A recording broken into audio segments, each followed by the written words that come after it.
ngo bajye Kamanyora ngo ahubwo ngo yivi na yivi bari raho ngo bari kuwandaringa. Uzi ikintu bazabwira M23 nikubwire nuza abafite igihano cy'urupfu mwese ntago tubashyira muri FARDC. Abadafite igihano cy'urupfu muze turebe inkomoko zanyu ko mutari abanyarwanda bajye mu rutwo tuginga. Mu gihe bari muri ibyo M23 ivuga ati ko si ibyo twarwaniraga ntago tugiye turwana kujya muri FARDC. Twari kujya ku ikosi tukajya muri FARDC. Duhaguruka iwacu twarwaniye iki mu cyuri impunzi iki na kino. Okay, no. Our actions cyangwa se my country's narabiprofeshe yari yanditse my country's actions are narrowly iri jambo rakomeye uburyo narrow ni imfundano ntago tujya hirya no hino donc bifundaniye cyase biyoboye gusa narrowly focused on protecting the people of Rwanda by preventing cross-border genocidal threats. Hejuru bari banditse ibihamya yuko byagiye bibaho ntago bibari kubishingira ngo nabitekereje birashingira ku gitero cyabayitariki cyapfuyemo aba bantu birashingira ku gitero cyabayitariki cyapfuyemo aba bantu bagenda bigaragaza mu bitero bahereye hasi ku bacengezi barazamura abacengezi bagiye mu kigo cy'amashuri basaba abana b'abatutsi n'abahutu kwitandukanye bica abatutsi aho hose muri baruwa byose birimo. So rero icyo nakubwiraga cy'ibintu bya Uvira nge nuko ndi kubibona kandi mbaye nk'umucurabwenge bakangisha inama niyo nama nabagira mukore total withdraw ariko ntimuvange no Kivu na Sud Kivu. Nimba koko umuzungu akomeje gushyira igitutu kuko atazi ibyo arimo atazi ibyo avuga nimukore total withdraw ariko muyikore mwaranje gutegura uburyo byibuza mu cyumweru kimwe cyangwa bibiri mwasuranye uduce twose mwarekuye twose kuba mwadusubiranye mwategura ibisasu bitegurwa par telecommande mukasigamo biteza ahantu ari strategique ku buryo muvuga muti umunsi twapanze kwafata tuzahita tubiturikiza icyarimwe tubinjiramo simbizi. Mwebwe nimwe basirikare ngenda umusivile ngenda tekereza ngenda umucurabwenge nko kuvuga iki ndabizi Kongo ntago izakora uruhande rwayo ko yakomeje kurwanya intambara kugira ngo u Rwanda na M23 bakora uruhande rwabo mbere yuko yo ikora uruhande rwayo. Uruhande rwayo ni uruhe? No ni ikintu cyitwa nabyanditse hano muri tweet ndi kugenda nsoma muri tweet zanyu. Nafashe amagambo ya ambassador Matilde Mukantabana avuga ngo Rwanda's defensive measures will adjust as the level of FDLR threat reduces. Ndavuga ngo Rwanda is requested for a withdrawal of allegedly 7,000 soldiers. I don't know the authenticity of this. That's why I said allegedly. Concomitantly, DRC must bring 7,000 FDLR to Mutobo. Uribuka yuko Brigadier General Ronald Rwivanga bavuze ati aba FDLR ni hagati y'2010. Abanyamerika nibo batuzaniye nabigihuha niyo mpamvu nabyise allegedly ngo u Rwanda rufite abasirikari 2007 muri Kongo. Colonel Nangara avuga ati aho niho interest zacu zahuriye. None dukora icyo bita collaboration. Ntago baje kudusutena. Ni collaboration kuko ugusutena uburi mu nyungu zawe nta nyungu afitemo wakaza aje kufasha kugera ku nyungu zawe. Korabole bafite inyungu dufite inyungu kandi izo nyungu zabo kugira bazigereho tugomba gukorabora nabo kugira ngo izabo bazigereho dukorabore bazigeraho neza. No nabicanyi ubundi gutandukanya abarundi bo nitinyeshyamba bazarende bo nabicanyi noneho kuya ngo bitandukanye mbishye no muri kategori kandi bari gukorana ndetse banaje gukora genocide bazana iyo batashoboye gukora bari bonyine bafite n'igihugu bakagaruka noneho bari kumwe n'abandi kandi ubundi kibagenza ari kimwe ariko n'ubundi baracyafite gahunda. Kangubaza ikibazo utekereza ko muzarendo yisanze bakubisa RDF bakayisha imbaraga donc inyeshyamba z'abarundi abicanyi bazarendo n'abagenocideri babe FDLR bose mbabona inyito zitandukanye. Inyeshyamba z'abarundi nako inyeshyamba za FDNB abicanyi b'abazalendo n'abajenosideri ba FDLR baje mu Rwanda bagafata intara ebyiri nk'uko nyine wenda M23 yafashe intara ebyiri nabo bakaza gufata intara ebyiri z'u Rwanda ubwo ni amajyaruguru wenda n'uburengerazuba kariho bakunda kwibanda. Ndakubaza ikibazo kimwe nubwo atari bo uri kumbaza tekisa ko bazalendo hari umututsi yagisiga inyuma ntabwo biba hari wavuga ngo se yamenya ko bareba bo mu Rwanda nese imenya kureba birucuro yananirwa kureba mu Rwanda uko ibareba niko yakomeza kubikora yaba yibeshya ariko niko yabikora si bareba se ku bintu bimeze nka metamorphose areshya rya izuru rimeze gutya amatama amabinga bimeze gutya gatavuga ati nigi utumwa none utekeza ko ari yasiga inyuma rero nta muzungu hari wamagarara imbere ngo amubwire ngo ntago FDL n'abazalendo bazakora genocide ni bambuka cross border cyase ntawahagarara ngo amubwire ngo ntago bateganya kwambuka kabiri ntawahagarara avuga ngo bamaze kwambuka nta mututsi wabo gatatu ntago yamubwira ngo ngiye mfite inara ibonye ngo genocide igiye ku bantu ndabibona nahita mubaza 9 kane wari uri warabibonye urabimenya ubona ko bigiye kuba urangije urayireka ngibeho icyo gihe nkahita mvuga nawe bakujyane mu rukiko babikubaza nimba rutarabibonye 9 kane biza you didn't see it coming no kuri no show you don't see it coming but we see it and it's our responsibility as it had been our responsibility then it's our responsibility now as it had been our responsibility then in 1994 rero ahangaha niho u Rwanda udashobora kurukoreraho no kururya ikinyunguti gusa ngo kuko ngo rwanditse amazina nayo mfite urutonde rw'abajerane bakorone bahinduye amazina nayo bahinduye nayo bagiye bafata n'igihe bayafatiye bahamada bahoze bitwuku n'ibindi so ngi uca bwenge bwanjye bunyemeza ngo babikora uko nguko bongeremo ibirungo bindi by'ibyo batekereza nk'aba expert ko nge sindi mu expert kimwe cyo nukutemerera umuzungu kudictating uko tubaho nuko dukemura ibibazo byacu kuko ingaruka ziba kuri twe kandi we aza birangiye ni nka za polisi zo muri filime na Yanga. Ujya kumbwira waruvuze umuzungu Amerika yavuze ko yasinye amasezerano na FARDC igiye koreza ingabo mu gutraininga mu gutyaza FARDC ndetse the same no ku Burundi. FDNB FARDC bigiye kuba bimwe mu bisirikare bikomeye mu karere ariko biri gufashwa na Amerika. Binavuze ko re nimba Amerika igiye kumanura ingabo ubwo bazana bafasha kwirukana waguha ikizamini cyo kugorora idongo wagishobora. Waguha ikizamini cyo kugorora idongo wagishobora. Aho rijya ryagora amaburu cyangwa ibicuma cyangwa ibibinde ntago bagorora ugita kimeneka. Ikijumba nacyo ntago kigora. Ntago ikijumba nacyo kigorora. Rero ibintu byo gushaka kugorora ibijumba ngo bya FARDC ngo nuko ngo aje abanyamerika gutoza. Bagiye kubatyaza. Nakubwiye ngo igiti kigororwa. Ikindi kongira ifite ibibazo byinshi mu bibozi bwa interne uzabikorera heza. Ikindi kintu andi makuru mfite. Kisekedi agiye kujagarazwa Kinshasa bazamurinde ko babona nyine ari kwirukanka atari muri siporo kuko politique interne igiye kumubira bivuga ngo ibiganiro by'abanyekongo azabitangira zikari ibiganira bizarangira bibaye ngo ibyari inama bizahinduka isoko. Ese bakoyeho ibyari inama muri bira biganiro by'abanyekongo bizahinduka isoko. Kandi M23 ari guteza umuzungu atayikemura ibibazo hari imbaraga zaba zituruka imbere mu gihugu muri ba Muyaya muri ba Martin Fayulu muri ba Adolphe Muzito burese afata uruhande undi afata uruhande cyase nimba mutabyumva murebe ibyabaye kuri Habyara mu nkundura y'amashyaka menshi batanye gusubirana amashyaka amwe ari gusinyana na RPF Inkotanyi andi ari kubyine by'imvange. Ibyo bizaba muri Kongo muri Kinshasa.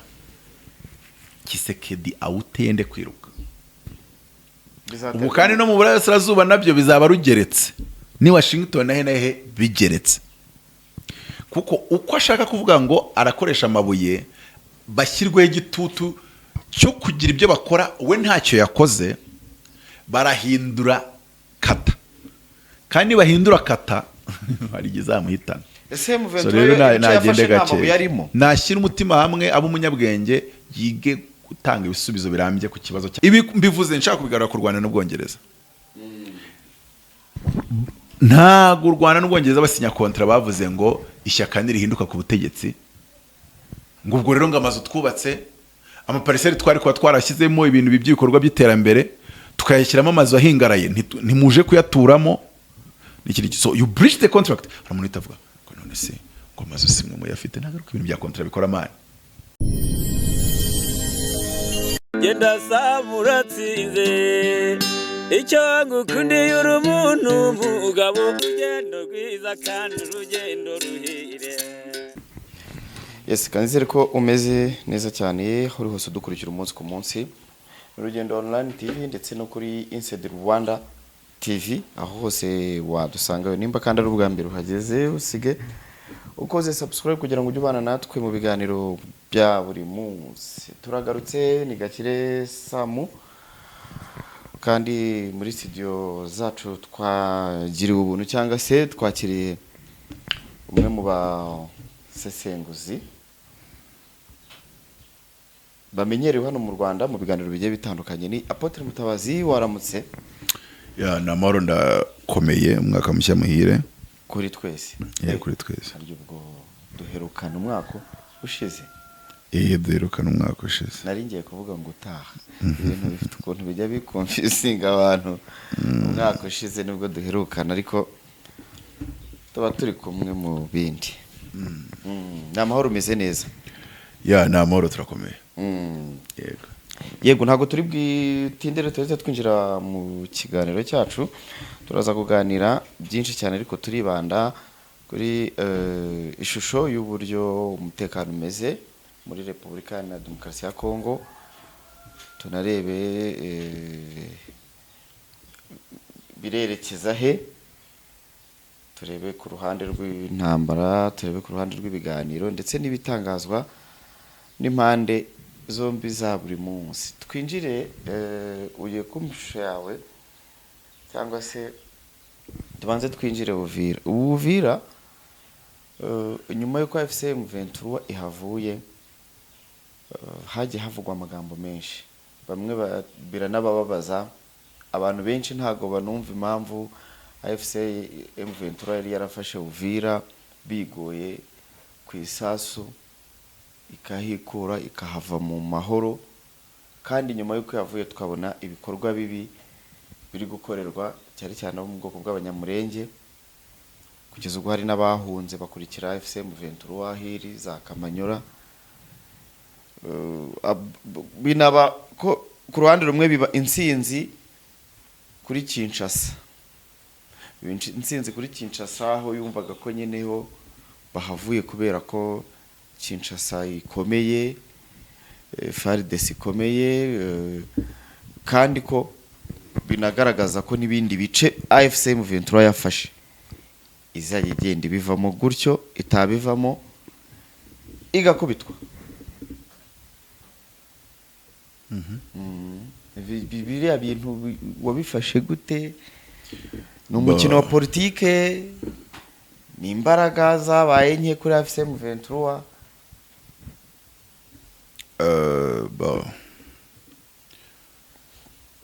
Ndumva maze ibyumweru bishobora kuba bigezeho nko kwera kutariki nk'eshanu, donc umwaka nibwo wari ugitangira.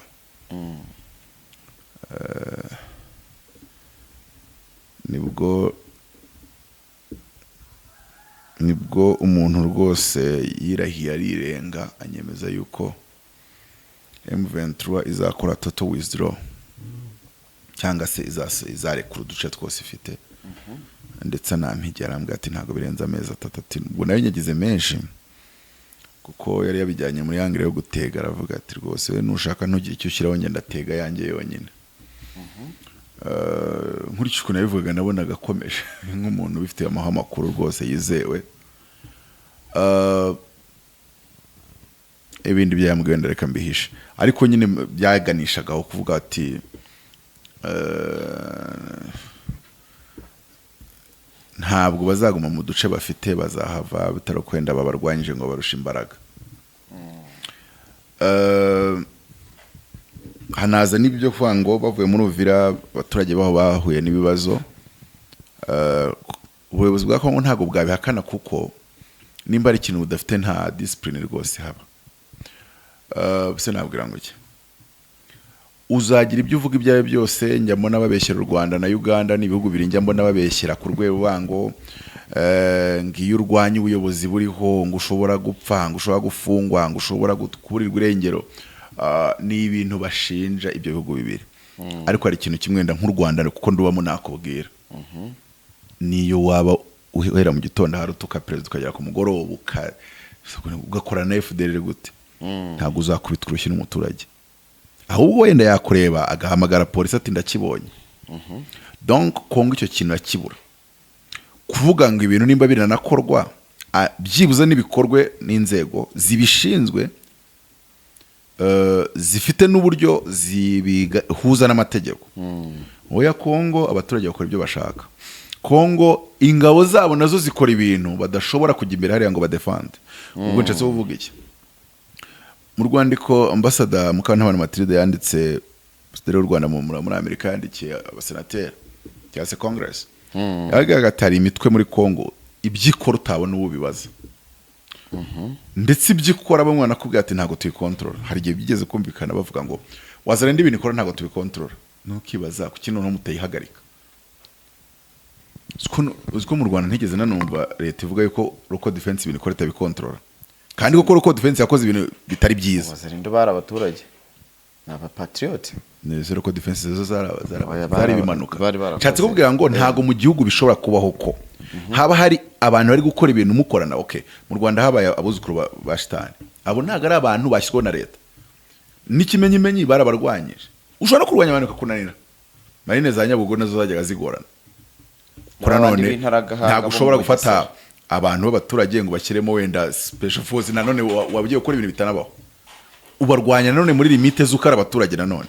Ariko nshatse kwereka ngo ntago ushobora, nimba utanemerewe kuza muvuye mu marine zakunaniye, ngabuzukuru bashitani bakunaniye, abo ni abantu bigometse, uragenda ugahangana nabo ukaza ugaragaza ngo tubigeza tubikemura. Cyase twanze gushyira imbaraga nyinshi za special force kuko sabanzi b'igihugu ni abantu batanye, tugomba ahubwo twashyize wenda gitaka turabagorora turabajyana abandi wawe. Hapfemo bangahe nabwo byari par accident, ntago ari byo twashakaga, kandi leta yari yarabateguye. Ndikubwira ngo aho nganigera abaturage. Yego. Ni gute none wavuga ngo urwego we washyizeho nako cyane se wafasha abantu bitango n'abaturage ngo bari bafite imitwe bakoze, ntago bakira abaturage barakoze imitwe na barebera, urangije wavuze ngo mugiye gukorana ubisewaza none ubahaye iryo zina ntago ari baryihaye, bo bitwa Katanyama. Ubwo ni nk'intera hamwe, bo bigize Katanyama bigira ibi nibi, ariko leta niyo yabagize abazarendo. Ukibaza kuki mutafasha mu mashyire muri FARDC ubite umutwe ndi special ariko wo muri FARDC. Donc uri gucreate abantu bashobora kuzica abantu igihe cyose ubishakiye, ariko bazaza kwikwazwa bagatoya tubahane. Bangaga ibyaha byo mu ntambara nibyo bahungaga. Nibwo bwa mbere rero mu isi nari mbonye aho igihugu gicreate abantu bo kuzica abaturage bacyo, kikabirema kikabishyiraho n'amahanga karebera. Ariko burya muri Afrika biransitse abantu bavuze nk'amahanga, amahanga ntaga kwitayeho, azakora ibintu bitewe nuko baramutse, azakora ibintu bitewe n'inyungu bafite cyangwa nuko bashaka kwibonekeza. Noneho birasetsa bikanambabaza Abanyafrika cyangwa se nk'abantu barwaye indwara nibo nkunda kwibonaho, ubona bizire mu bazungu cyane gatsha ingo none ngo umunyamerika yavuze ngo ndaje ndebe noneho ngo ibyo Kagame arakora. Okay, koko none ejo ukahindukirwa ngo urashaka kuza kunyobora njyewe, ariko abaturage tutagira amashini gani waza usanga nyikubonezamo kuko urashaka kunyobora, ushaka kuri abayobora neza, basi wari kunyereka ko nawe wayobora nkabo ndetse ukabarushaho. None uje kunyereka ko wowe ibintu byawe byubakiye mu kwizera abazungu, kuko se bigeze bagaragaza iki ko muri Afrika bajya bakora ibintu mu buryo ntibakurikiza amategeko, bakurikiza ibibaje mu mutwe. Nta na rimwe bigeze tugaragaza ko muri Afrika baza bakatubanira nk'uko wabanira umuntu wemera ko ari umuntu wuzuye, wabanira igihugu wemera ko ari igihugu kigenga. So rero ubwo nenshatse kubwira yuko kwizera abazungu n'iryo kosa rya mbere muri ibintu biri mu burasirazuba bwa Kongo bakora. Abanyafrika bazicare barebe ikibazo kiri hariya bagikemure kuko bazi n'icyari cyo.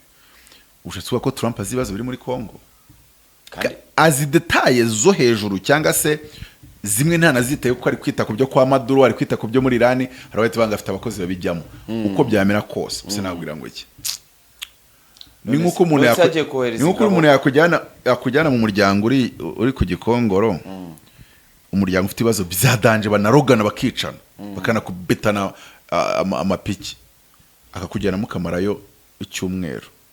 None ngo ko bakuganirije ibibazo byabo ukatubeshya yuko ngo bizi nk'umuntu wawuvutsemo. Oya umuntu wawuvutsemo arabizi.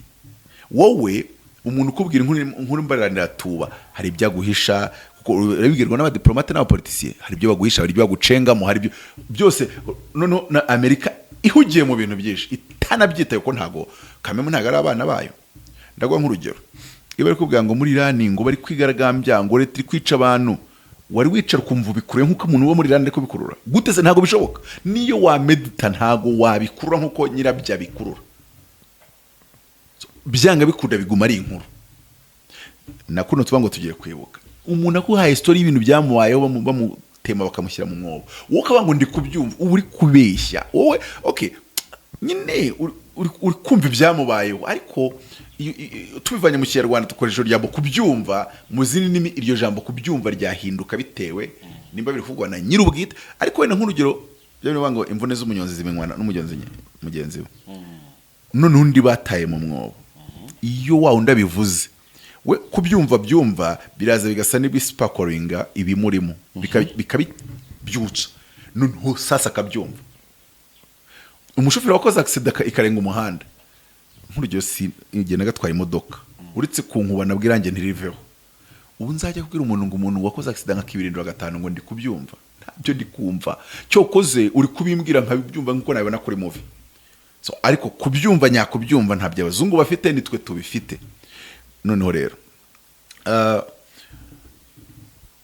gusa kimwe ntemera nuko M23 yakora iryo kosa ryuko ikurikiza iby'umuzungu ayibwiye, kubera ko ngo Trump na administration ya Trump isigaje imyaka 2,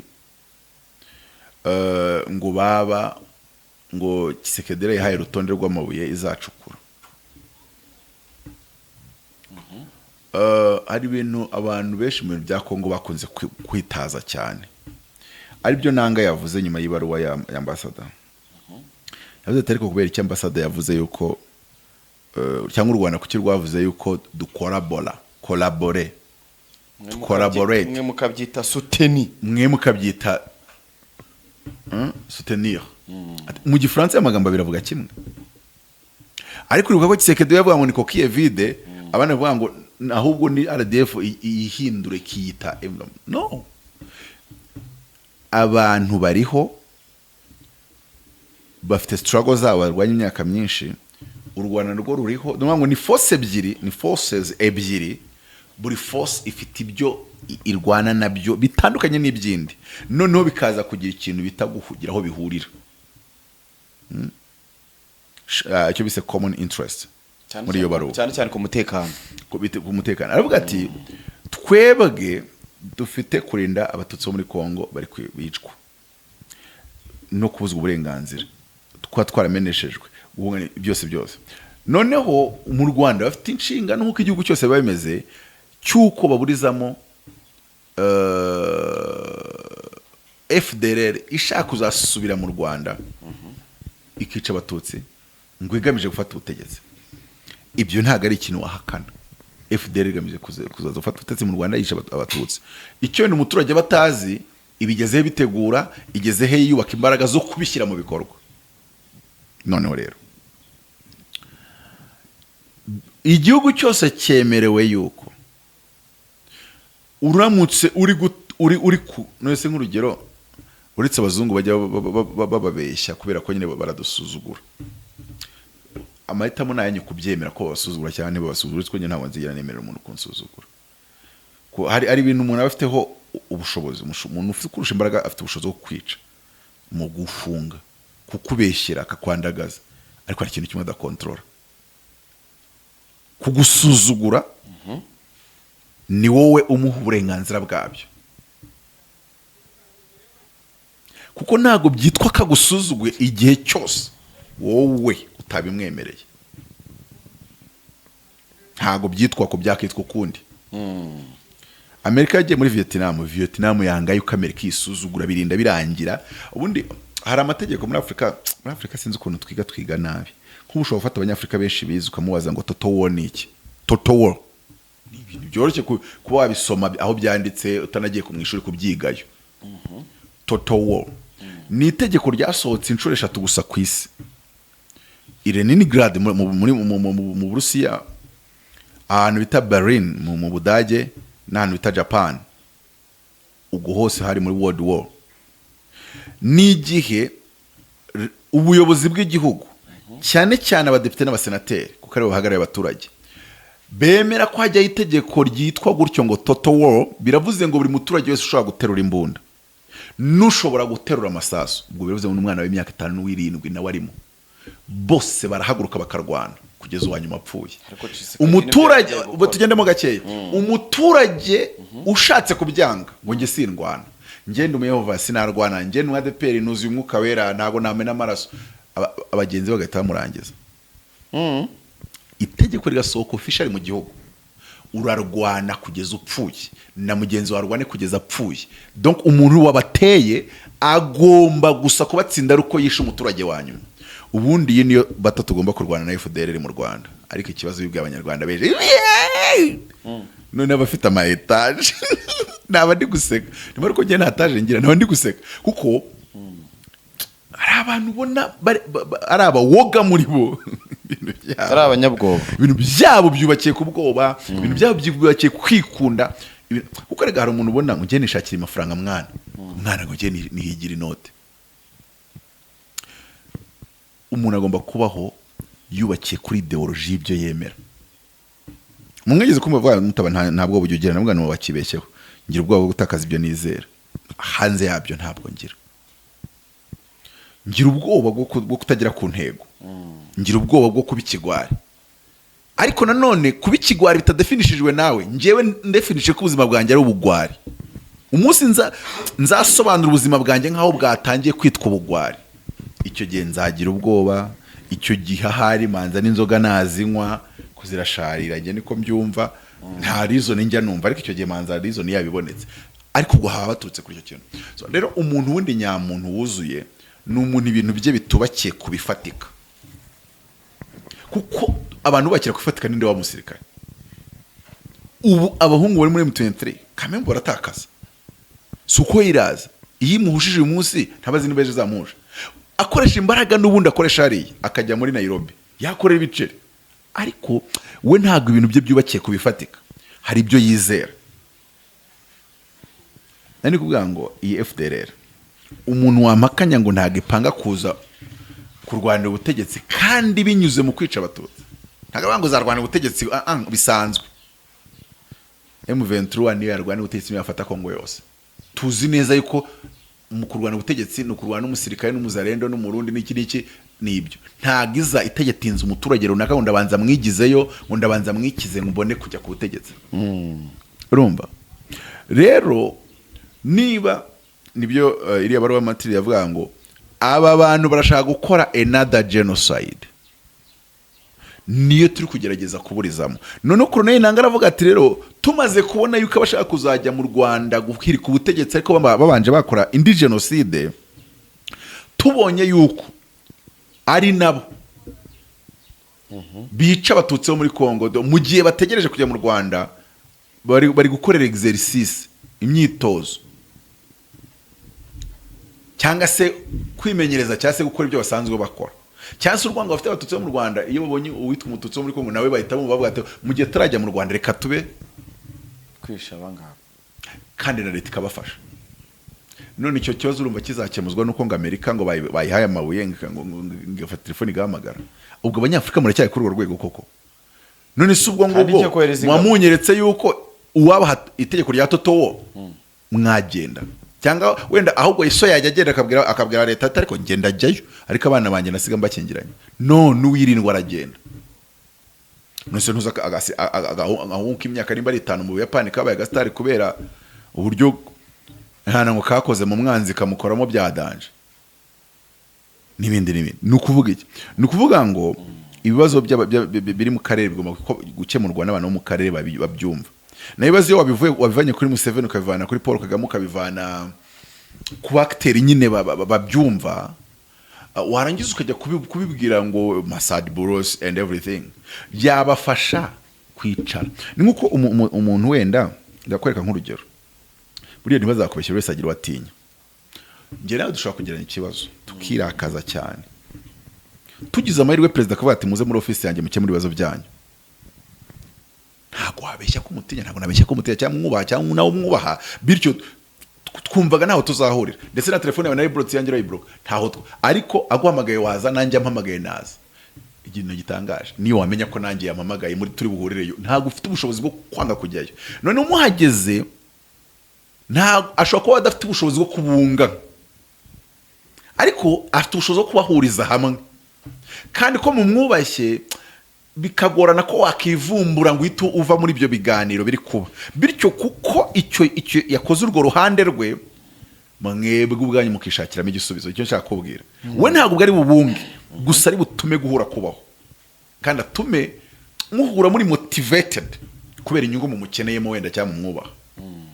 Urugero n'urugero rwa so, ushobora kufite ikibazo na mukuru wawe mwaraborokanye, so mwese akabahamagara, ukagenda unicira ngo ndabizi yahamagaye mukuru wanjye ndabizi, ugasaba ukarangira unavuga ngo ntabwo turi bwiyunge, ikarangira ugarutse mwiyunze. Ariko ikinana abantu batumva ni mwe babiri mwiyunga, ntabwo muvuga ngo data yatwunze. Okay, nabyo byabaho, ariko ubundi ijambo ryiza nuko muvuga ngo data yadufashije kwiyunga.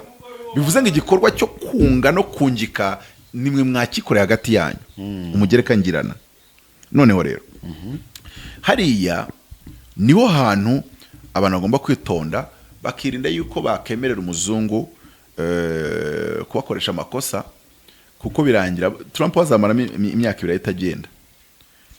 Ariko ikibazo nabaye gufatisha imyanzuro iteza ibibazo. Niyo mpamvu abantu batekereza yuko intambara akarere wende ngira bihagaze ngo kubera ko ngo urumva ngo Toto Wizro ngo byatangiye ngo turi kumva amakuru yuko ngo hari imirongo y'abasirikare yamyibaho.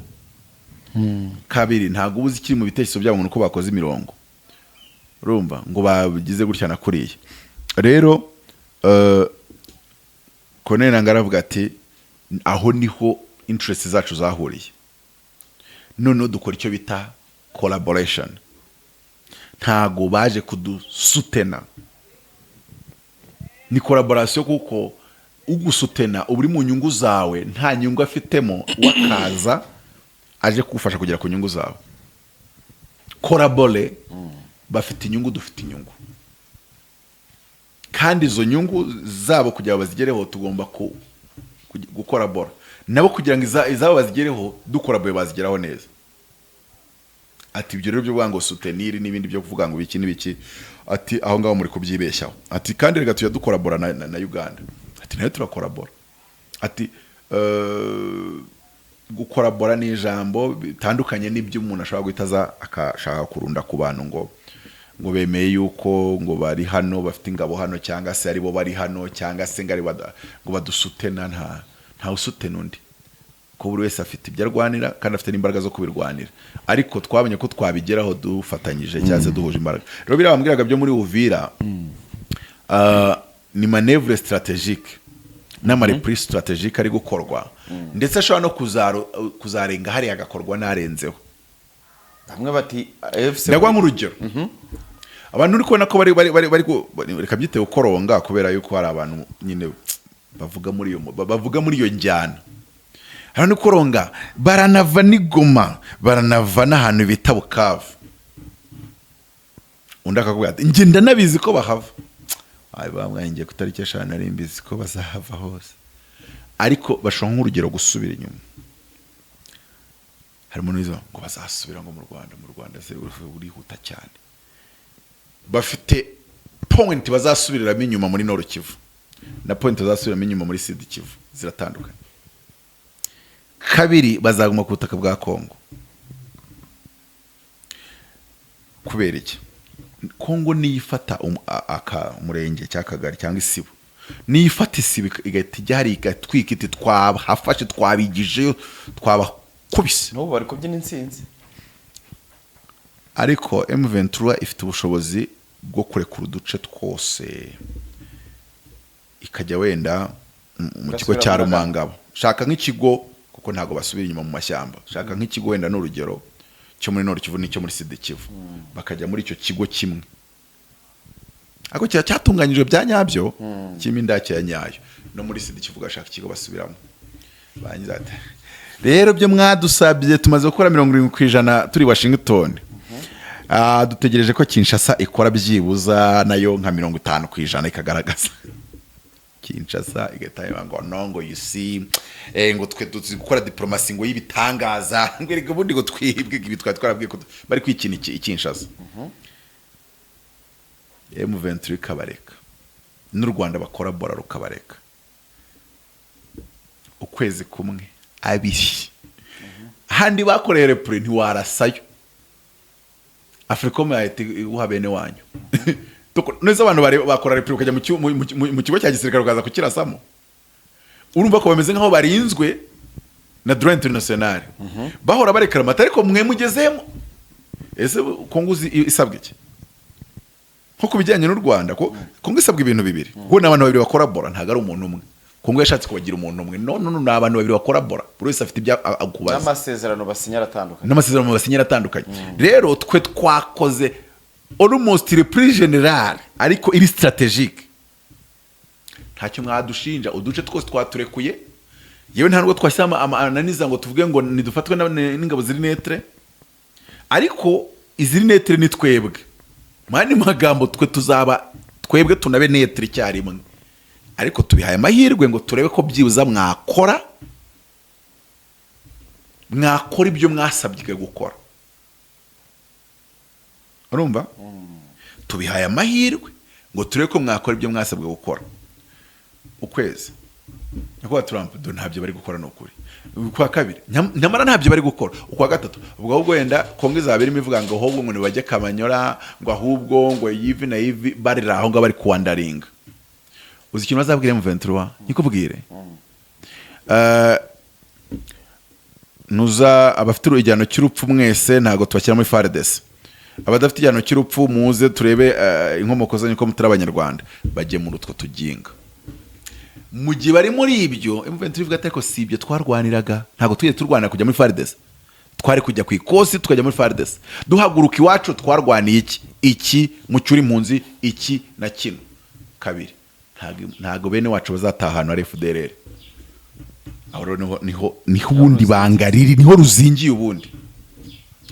Mu magambo yanditse muri baruwa ya ntuza ya ambassador Mukamana Matilde, uziko maze kwisoma nk'inshuro 5 niyo baruwa nabonye ko ndi kwiga international relations hano muri Erika nijoro, niyo baruwa nabonye yandikanye ubuhanga muri diplomasi nigeze mbona. Ibaruwa page enye hari paragraphe ebyiri ziri mu mutima ubundi wibaruwa nyirizina, hejuru no gusasira hasi no gusoza, ariko hagati nano yavuze ngo while Rwanda and AFC/M23 share a common interest in protecting Tutsi in DRC from the FDLR and other FARDC-backed extremist militias, Rwanda's interest extends beyond this to prevent another genocidal cross-border insurgence that could threaten Rwanda's very existence. Nuhe muzungu wahagarara akabuza u Rwanda kuburizamo indi genocide? Kabiri nuhe muzungu wahagarara akemeza ko FDLR idapanga gukora genocide yindi mu Rwanda? No, kubirwanya mu Rwanda ntagara handi. Ahandi anakomeza aravuga ngo however, ubwo ni paragraph kurikiraho, Rwanda does not seek to determine political outcomes within DRC, nor that it endorse armed movements as substitute for inclusive governance. Our actions are narrowly focused on protecting the people of Rwanda. Nago protecting Watutsi muri Kongo, icyo gihe babikora muri wa murongo wa collaboration. Ninguko bafite abakozi babiri, ninguko mwamufite abakozi babiri mu bipango bibiri bifatanye. Umukozi mwaka batingiye gufura kuvurori, uraza kumfasha kwikamura, nanjye n'uburi gufura kuvurori ndagoza kugufasha gukamura iwanyu. None ukazwa sanga abakozi mu nzi wawe ari babiri. Uti wowe kuri ahanga no njewe inshingano zanjye no gukorera boss wanje, ukamukora se mu nzu yanjye. Oyi kuko njye ntafura kuvura ni njyenyine kandi nkaba nzi ko n'uwo wakeneye gukora kuvura twakoze collaboration ndaza mufashe ukamuriye nanjye mfashe ukamuriye yanjye ariko inshingano zanjye zirangirira iwacu. Donc u Rwanda rurinda abatutsi bo mu Rwanda ariko mu buryo bwa collaboration kugira ngo bigerweho na M23 mu kurinda abatutsi bo muri Congo ati reka turebe uburyo ibi bintu twagira gute twabiha umurongo ko nibwo biri bukoreke ngira nkugire mfasha ngufashe ariko M23 in the end ntago irinda abatutsi bo Kimisagara nubango buri wese afite iki dog intention ze cyase intego zaho zigarukira ariko iyo habaye collaboration wisanga uri gukora inyungu zundi kugira ngo nabakorere zawe mu bihurize hamwe mwese mukore ibyo mugomba gukora. Rero hano our actions cyangwa se my countries narabiprofeshe yari yanditse my countries actions are narrowly iri jambo rakomeye uburyo narrow ni imfundano ntago tujya hirya no hino donc bifundaniye cyase biyoboye gusa narrowly focused on protecting the people of Rwanda by preventing cross-border genocidal threats. Hejuru bari banditse ibihamya yuko byagiye bibaho ntago bibari kubishingira ngo nabitekereje birashingira ku gitero cyabaye itariki cyapfuyemo aba bantu birashingira ku gitero cyabaye itariki cyapfuyemo aba bantu bagenda bigaragaza mu bitero bahereye hasi ku bacengezi barazamura abacengezi bagiye mu kigo cy'amashuri basaba abana b'abatutsi n'abahutu kwitandukanya bica abatutsi aho hose muri baruwa byose birimo. So rero icyo nakubwiraga cy'ibintu bya Uvira nge nuko ndi kubibona kandi mbaye nk'umucurabwenge bakangisha inama niyo nama nabagira mukore total withdraw ariko ntimuvange Nord Kivu na Sud Kivu. Kwasubira birashoboka kwasubira birashoboka nicyo nagiye kubwira nyine mukore total withdraw ari bagenda basiga mu tuntu ibyo nicyo kibazo nari mfite nshaka kukubaza basiga abahungu bari guhinga ariko ari ba matwi iki ni intwaro zimwe bakazitwikiza ibyatsi kuko nk'abo kwa Neva ntabwo abanye muri filime za Baramba mu bice cy'uburyo bafata igifaru bakagitwikira amashara ubundi baba bamwirukankanya akaza cyico kamahita azamura umunwa wacyo abo kwa Neva ntago bemera ko AFC yavuye hariya na n'ubu abarebere rero ba FDNB nsiye nyita abarebere ni bano bantu kwa FDNB ni igisirikare cy'igihugu icyo mu Burundi ni iki gihugu ikiri ku butaka bwa Kongo ni iki ni Wazalendo ikirimo nabigusobanurira ntago ngi igisirikare cy'igihugu nkita iki gihugu kubera ko ngo ariko cyitwa nkita iki gihugu nshingiye ku bikorwa byacyo.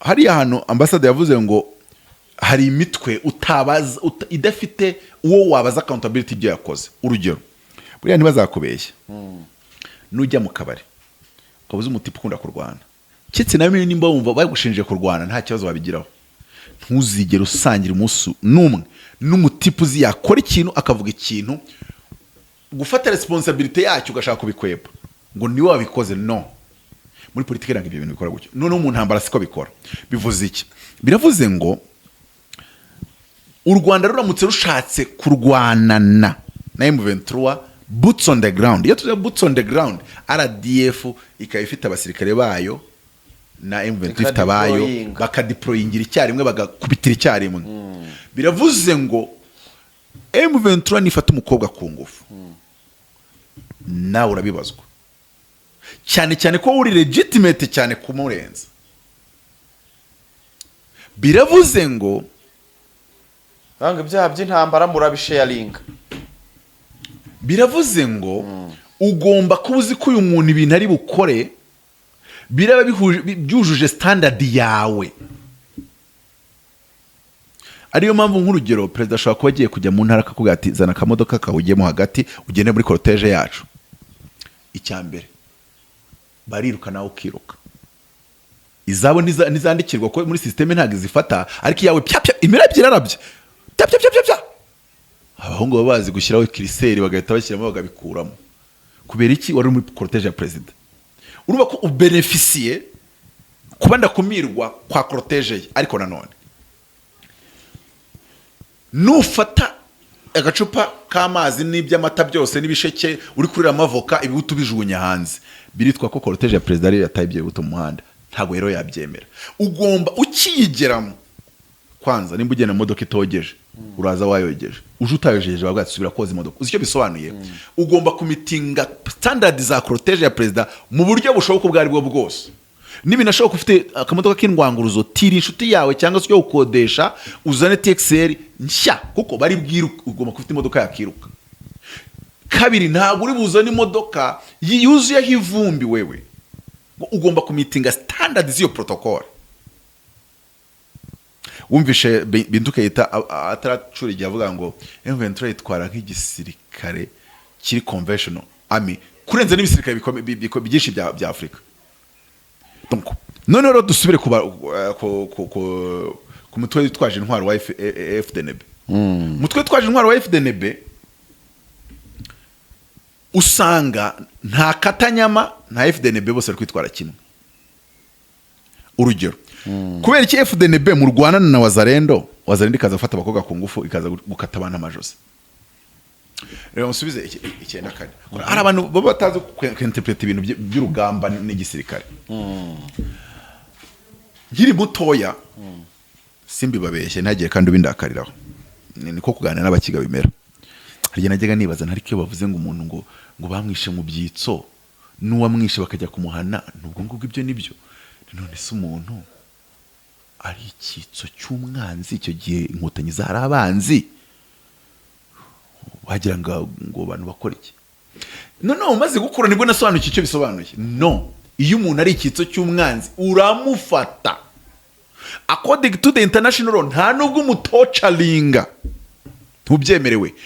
Warangiza kumusaba amakuru yayagwa atayaguha ukamujyana mu rukiko. Bivuze ngo umututsi bashinje kuba icyitso cy'inkotanyi bagomba kumujyana wenda no mu rukiko rwa gisirikare, batari gukorana n'abasirikare, bakamukatira wenda bakanamukatira urwo gupfa, bakamukira ku giti, ariko byaciye mu mategeko. None umufatiye mu muhanda, uticara hasi, utukorana nazo, katapura, kubita, umuhini, ubuhiri. None se urubanza rwabaye ryari? Sinimo kumva iki kintu. Ndabyumva cyane. Nko kuvuga ngo abarundi baba bari kumwe na Wazalendo, igafata umuntu ngikabona ari umututsi. Wazalendo abarundi bahagaze aho, inyeshyamba za FDNB zihagaze aho. Voilà, mbonye ijambo ryiza. Inyeshyamba za FDNB zihagaze aho. Umuzalendo wa Katanyama cyangwa se wa Kodeko cyangwa se sindi ngo za Maimai Mutombokera ira Mutomboki na byagutena biroze bishambuke, akabafasha umuntu. Inyeshyamba za FDNB nazo zihagazaho. Ubwo navuze ngo ingabo z'u Burundi ziri mu Burundi, iziri ku butaka bwa Kongo zo ni inyeshyamba. Bitandukanye nuko nakubwira ngo hashobora no kuba hariyo wenda mu Rwanda, ariko busimbita inyeshyamba. Uzi impamvu nabo bitwaye nk'inyeshyamba nabita inyeshyamba? Nge ndareba ibikorwa byabo, sindareba ngo umwenda wambaye ngo aho ndareba ibikorwa byawe. Noneho bafasha umuntu bamwise umututsi. FDNB inyeshyamba za FDNB ntunabaje ate kose mu mwisewe mubiboneye, cyangwa se kuko nawe wanyu mu rundi mubagira batutsi nabo tubahubwo ubafashe no kumureba neza, ubafashe gukonfirma ko ari we koko. Bati rero ukoresheje iki? Ndivuze izo nyeshyamba za FDNB namwe mubafasha bwo kureba ko ari uwo mututsi koko. Ubwo babirebeshe Murangije ngo muhise mwemeza ko akorana na Kigali. Mubyemeresheje iki? Ese ni toca? Kuko toca niyo yoroha ukabona amakuru vuba, ariko toca buriya ntabwo yabyizewe kuko wantucarinze ibintu byose ushaka ko nemera ndabyemera. Buriya toca ikora nk'iyo umuntu ushaka kumubaza ngo amafaranga miliyari 10 wibye yagiye, kuko imaze kumutocaringa yakubeshye, mujya kuzishakira mwazibura mukamenya ko yakubeshye ugakomerezaho. Ariko nimba umuntu uvuze ngakorana na Kigali yarangiza akabikubwira by toca, hari n'ijya bakubeshye kugira ngo yoroherwe. None uko amaze kubyemeza se yibeshye kugira ngo arebe ko yoroherwa, ubwo bisobanuye ko ari ukuri. Mwana magambo makuru ava muri toca ugomba kuyakonfirma mu zindi nzira, kuko ashobora kwemerera ibyo byose ushaka ko yemera. aho bigomba kurangira rero ufite ahantu uramenyera ko atabihimbye kuko ababaye cyane. Noneho ngo bagahita bamwica. Ndabyibuka perezida Tshisekedi yakiriye uwitwa Jean Claude Mumbenga muri Amerika ufite channel yitwa Kongo 5. Umuntu mobiliza kwicwa ko batutsi ngo ikintu ngo turakushimira ngo wazalendo ngo bari n'aba vrai patriote ngo umva abivuga mu gifaransa no mu iringara ngo biyo bahuye n'umuntu ngo mututsi ngo bahita mufata ngo babona akakorana ngo na Kigali ngo na Kagame ngo bagahita afata umupanga ngo bagahita mukura ijose ngo bahita birangiza ngo ndahamagarira abasore bose ngo mu joining wazalendo. Urumva ayo magambo buryo ari propaganda ya genocide cyane. None se inyeshyamba za FDNB ziba ziri y'ibyo biri gukorwa ziba zihagaranye nabo ba wazalendo ko bakunda gushinja M23 ngo nabahutu uretse ko ari mu n'abanande n'ubundi bwoko none ngo nabatutsi. Ubu tuvuge ko M23 iramutse ikorabora na RDF kuri level baba bahagararanye umwe afite imbunda n'undi afite imbunda. Ubushatse kumbwira yuko M23 bivuga ngo tugiye guhiga abahutu bose bari kuri ubutaka bwa Sud Kivu cyangwa bwa Nord Kivu, tumenya ko ari we duhita dukuraho umutwe, RDF kaguma aho ngaho cyangwa kabareka bakabikora, swate barwana swate yahita ivuga ati collaboration irarangiye. Ibyo twakora baragamo hano byabeza wa wundi baje kugira ngo mufure kuvura mu ikamure ukabona atanywa ngo none ngo mfasha twibe televiziyo mu cyumba cya boss kandi boss wawe ni general ngufashe mu tujya mu cyumba cya general. So icyo gihe tuvuga uti ibyo twakora baragamo nk'umukozi wo mu rugo w'igipangu gifatanye n'ikiwanyu rero ntago ibyo byo birimo. So nko kuvuga iki rero nitujya tuvuga ibintu tujye tubivuga amanyakuri. U Rwanda yaba no mu ibaro rwanditse nta kintu cy'igikuba kirimo. Kabiri mu bucurabwenge bwanjye ubwo none iyo mvuze ubucurabwenge bagiye gutanga igitekerezo bakagikoresha icyo bashaka. Nimba koko umuzungu akomeje gushyira igitutu kuko atazi ibyo arimo atazi ibyo avuga nimukore total withdraw, ariko muyikore mwaranje gutegura uburyo byibuza mu cyumweru kimwe cyangwa bibiri mwasuranye uduce twose mwarekuye twose kuba mwadusubiranye. Mwategura ibisasu bitegurwa par telecommande mukasigamo biteza ahantu ari strategique ku buryo muvuga muti umunsi twapanze kwafata tuzahita tubiturikiza icyarimwe tubinjiramo simbizi. Mwebwe nimwe basirikare ngenda umusivile ngenda tekereza ngenda umucurabwenge nko kuvuga iki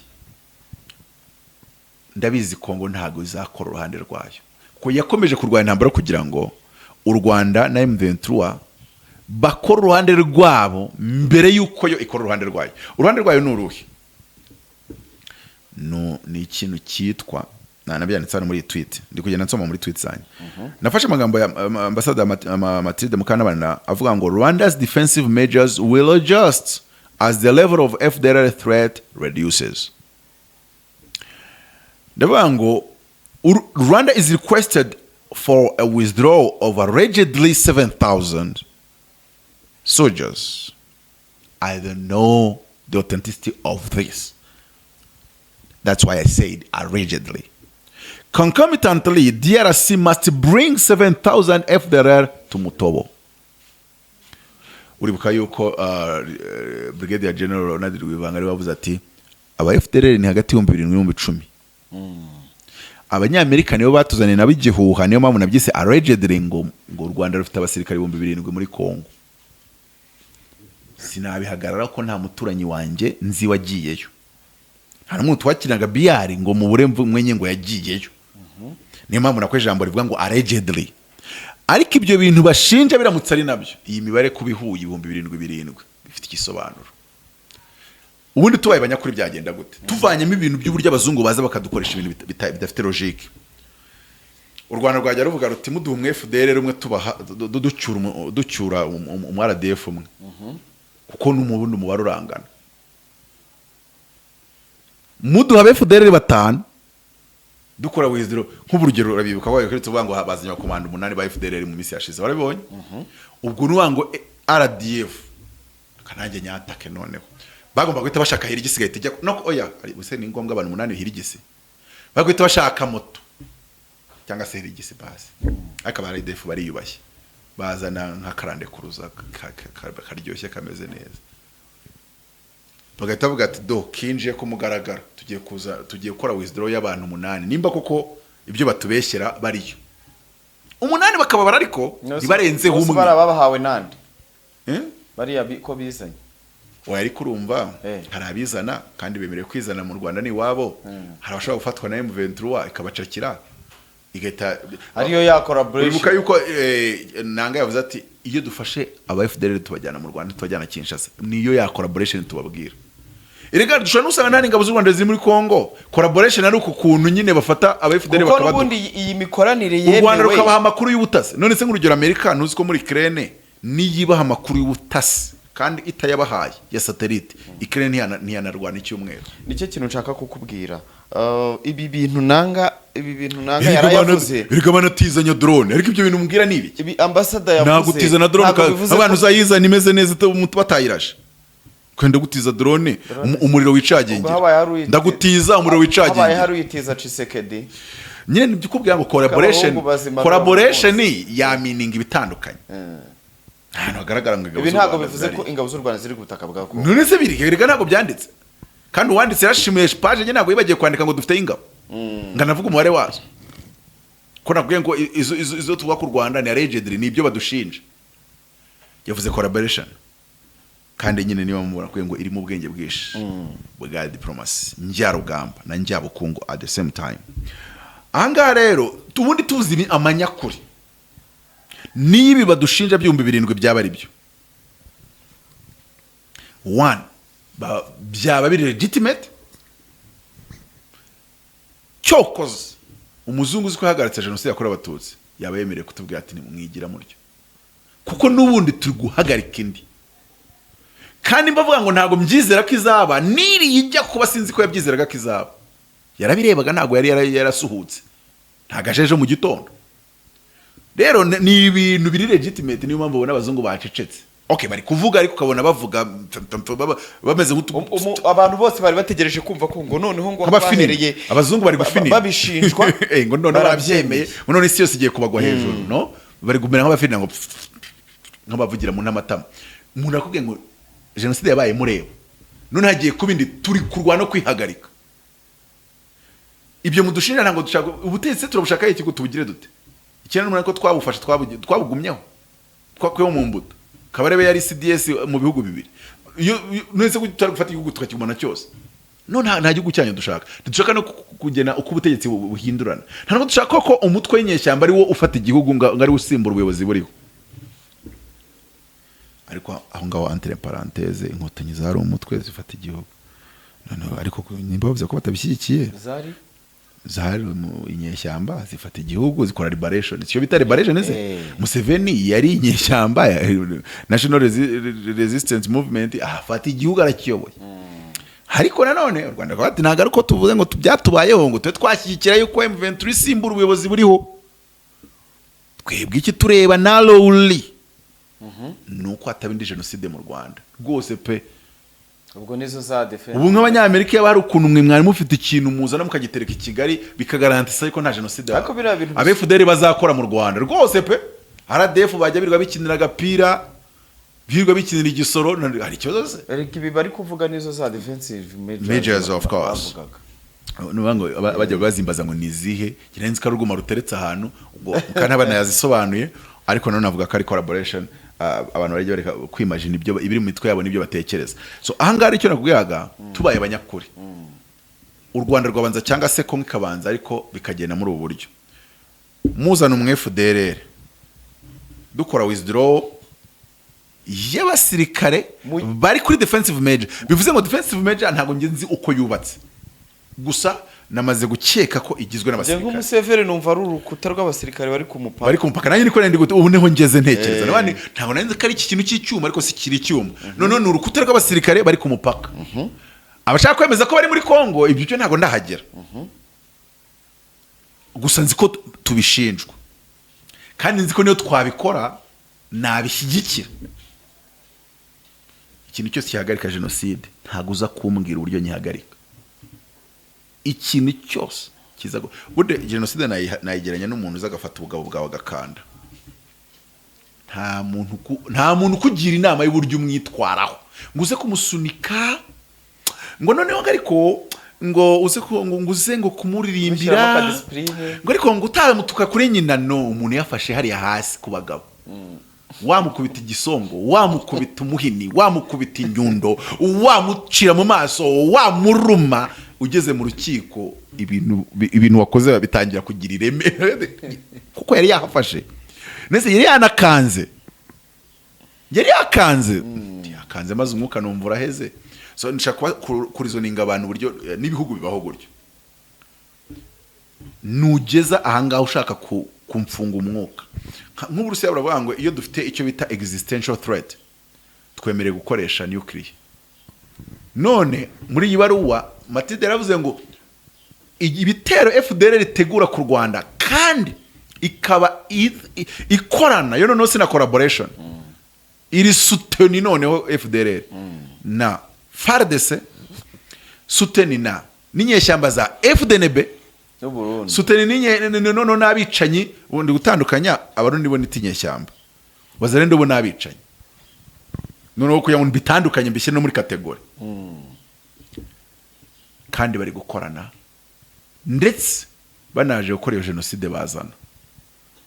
Iyo batashoboye gukora bari bonyine bafite n'igihugu bakagaruka noneho bari kumwe n'abandi kandi ubundi kibagenza ari kimwe, ariko n'ubundi baracyafite gahunda. Kangubaza ikibazo utekereza ko Muzalendo yisanze bakubisa RDF bakayisha imbaraga donc inyeshyamba z'abarundi abicanyi ba Zalendo n'abagenocideri babe FDLR bose mbabona inyito zitandukanye. Inyeshyamba z'abarundi nako inyeshyamba za FDNB abicanyi ba Zalendo n'abagenocideri ba FDLR baje mu Rwanda bagafata intare ebyiri nkuko nyine wenda M23 yafashe intare ebyiri nabo bakaza gafata intare ebyiri z'u Rwanda. Ubwo ni amajyaruguru wenda n'uburengerazuba kariho bakunda kwibanda. Ndakubaza ikibazo kimwe nubwo atari bo uri kumbaza. Tekisa ko Wazalendo hari umututsi yagisiga inyuma. Ntabwo biba. Hari wavuga ngo se yamenya ko bareba bo mu Rwanda. Nese imenya kureba birucuro yananirwa kureba mu Rwanda. Ukibareba niko yakomeza kubikora. Yaba yibeshya ariko niko yabikora. Sibareba se ku bintu bimeze nka metamorphose. Areshya rya izuru rimeze gutya, amatama amabinga bimeze gutya, gatavuga ati n'igutumwa. None utekeza ko hari yasiga inyuma. Biragoye. None se aho hari ya mu minembwe we yashyikirira aramucika. None cyane yabanga korana na Kigali. None yamaze kwemeza ko uyu muntu ahuye nawe ari umututsi Musanze. Yavuga ngo ntagakorana na Kigali. Kuko nimba mutwe agomba kwica umututsi wese yumva yishyiramo ko ari pro Kigali cyangwa se akorana na Kigali. Vuga ngo Wazalendo yazi yunyuguza ikubura FDLR nibyo ngibyo. Inyeshyamba z'u Burundi nazo sinzi ikemanga sinzizera neza kuri iyo ngingo. Zo nizo nashyiramo akanwa ngo I don't know. Nimba nabo bakunyuguza umututsi wese bahuye. Nibyo zikora iminembwe nibyo zakoze. Icyo giro ngavuga ni byabaye pari majiko barusha imbaraga RDF. Uretse ko ntazo babarusha. FDNB yashyira imbaraga mu kurwana. Ubivuga ushingiye kuki? Inyeshyamba za FDNB zashyira imbaraga mu kurwana na RDF. No. Ushingira ku mibare n'ibimenyetso. RDF ifite ubushobozi bwo kubita nk'ingabo z'ibihugu bitanu bya Afrika biri kumwe. Ntaga rero zo kuvuga u Burundi ngugereke ngo Wazalendo ngugereke FDLR ngo ubwo barimo mutamiro. Icyaba kigoranye ni kimwe gusa n'uburyo twaturwana n'abaturage. Ariko bavuze ngo turi ikibuga. Yewe. Ibihugu bitanu keretse. Nese ubundi RDF y'9 8 nibararwanye n'ibihugu 9. Iyo uyu munsi urumva yarwana bingahe? Ni 30 none ko ndabyongeye. RDF dufite uyu munsi yakubita ingabo z'ibihugu 30 twihaye ikibuga. Ntubwe ngo turarwanira mu baturage mu Rwanda oya. Kwiha ikibuga nta muzungu uraza ngavuga ati musigeho icyambere. RDF ishobora no kugenda ifite za Kalashnikov zonyine. Ibifari ikabifatira ku rugamba. Ibyo ni ibintu maze gukora by experience naga ari ibintu ngesinga ni ibintu yakozeho. Abanyazimbabwe akazana ibifaru n'indege gati zira ndege turazishaka. Nizo turakoresha tubacucuma gahunda twe ntabwo dufite ubushobozi bwo kuvana indege nini n'ibifari mu Rwanda ngo tubyambukane, ntabwo zo wazabigeze badorite ibyo bafite nibyo dukoresha. So rero ntabwo nge ndi gutinya yuko batsinda RDF, ahubwo bakica abatutsi, bakica abasivili. Icyo cyo kandi cyo ntabwo ari ikintu bamakaye, ntabyo bazakora ko basanzwe babikora. Kwirukwaniriza ibintu ureba kubisanzwe biba, ntabwo ugenda kubyuri kwibanjina. Niyo mpamvu na banki igiye guha amafaranga ishingira ku buryo ayo usanga n'uyakoresha n'uburyo business usanzwe uwungukamo ishingira kuri ibyo. Ntabwo wagenda ngo banki ngo ndateganya kugira abasabu miliyoni, ngo hazajya ngira ngo views ngo 200 kuri buri video, ngo mungurize ngo miliyoni ngo 30, ngo kumuzungu icyo gihe azaba mpembaga ibihumbi ngo 8 ngo buri kwezi. Ka fona muheto karya banza utwereke imibare n'ibimenyetso. Utubwire uti maze amezi 3 nta kiganiro mfite kiri munsi y'200 kandi na uploadinga 3 ku munsi, mungurize miliyoni 30. Bagahita kuyatira no ngaho zana ingwate, ariko babanje kureba rentabilité yo business bashingiye ku byo usanzwe ukora. Noneho rero nakubwiye ibyo abarundi bakora muri Kongo, nakubwiye ibyo Wazalendo ikora muri Kongo, nakweretse uburyo bayishyizeho mu buryo izajya ibikora ngo batabibazwa. Urumva? Bakabana shakira umugiro rwinshi. None nkagaruka babwira ngo ntago bashobora, ariko ibyo bakora mu gihugu imbere, icyo baba bagamije cyaba ari iki. Nitugera mu gihugu imbere tukica abatutsi, nitugira amahirwe turasanga hari abanyarwanda batarakora urugendo rwo kuva mu ngengabitekerezo, cyangwa se FDLR zaciye mu tobo zibe zarajishije zitarahindutse, zihite nazo zijoyininga. Noneho wenda n'abandi bantu batandukanye, burya ntiwamenye ibiri mu bantu, cyane cyane kuko nge siyansi nyemeza yuko ibintu byabaye mu Rwanda bizadushiramo mu myaka 60, muri 2054 nibwo byibuze nzaba mvuga ngo haje umuntu gukora genocide y'abatutsi, ntago yabona abantu bari basanzwe bari mu gihugu mu joining. Urumva ko icyo gihe ahise asa n'usenya ibyo twatumaze kubaka, kugira ngo ubwanyu namara gusenya ibyo mwamaze kubaka, namwe ubwanyu mwongere musene musore mu byo mwakoze 94. Ubwo ni nako abari hanze noneho ku kamema aba genocide bose ntibafashwe, none bahita binjira mu gihugu. Urumva cyabinjiza nicyo bagiye gukora, nuvuga ngo cyagiye ntago twabirangije. Rero niyo mpamvu ngo FDNB barushije RDF by supposition mathématique, si c'est seulement suppose OK, baramutse barusha imbaraga, FDNB niyo yagirwana na RDF, FDLR nayo ikayifasha, ariko cyane cyane FDLR na Wazalendo babanza kwirara mu batutsi. Nicyo bagira focus and priority, kurwana n'igisirikare bagamije guhirika ubutegetsi, bakabikora next. Rero nta muzungu hari wamagarara imbere ngo amubwire ngo ntago FDLR na Wazalendo bazakora genocide nibambuka cross border, cyase ntawahagaranga amubwire ngo ntago bateganya kwambuka. Kabiri ntawahagarara ngo bamaze kwambuka nta mututsi wabo. Gatatu ntago yamubwira ngo ngiye mfite inaribonye ngo genocide igiye ku bantu ndabibona, nahita mubaza 94 wari uri warabibonye, urabimenya, ubona ko bigiye kuba, urangije urayireka ngibeho. Icyo gihe nkahita mvuga nawe bakujyane mu rukiko babikubaza. Nimba rutarabibonye 94 biza, you didn't see it coming, no kuri no show you don't see it coming, but we see it, and it's our responsibility as it had been our responsibility then. It's our responsibility now as it had been our responsibility then in 1994. Rero ahangaha ni u Rwanda udashobora kurukorera no kururya ikinyunguti gusa ngo kuko ngo rwanditse ibaruwa. Uvuze ko ariko birasabwa yuko ruba ruri standby kongera nako M23 yakora withdraw yagira, birasaba yuko iba iri ready kongera gufata twaduce. RDF yahagarika collaboration ifitanye na M23 yagira, igomba kuba iri ready ko anytime collaboration yayikomeza. Ariko none kabivuga ngo noneho se ko twakoze 90% y'ibyo mwadusabaga, cyangwa se 99% twari twabikoze, hasigaye gusa kutubwira ngo namwe mukoze ibyanyu. Noneho abari bakoze total withdraw mu bigo bibiri biri muri Nord Kivu na Sud Kivu, nuguhita burira amakamyo akane waba kandi wawe inyoni mu cyare ko twategereje FDR 7,000 ziri eretse kankubaza gerageza kujya mu mutwe wa Kisekedi cyako umujyanama yo gatoya uri kubona Kisekedi yazanye aba FDR 7,000 mu Rwanda muri Mutobo twongere ikigo cya Mutobo n'igitoya tucyongere tugurira abaturage bakegereye imirima aribo bamurinda ubu Karapa azayizana ntago byakunda Karapa ayizana special force ya FDR Karapa azayizana ntago byakunda hariya ni Karapa cyane scrap nuziko yabahinduriye ni Karapa ni scrap yabahinduriye amazina yabahinduriye ibiki tuvuge ngo batuzanire bahereye kuri Karapa twesitime ko yabigizwe n'abantu wenda 300 cyangwa 1,000 azane Karapa 1,000 dukore withdraw yaba bandi bari ko bastonze umurongo ku mupaka Karapa gusiba 1,000 nimba ari cyo gihari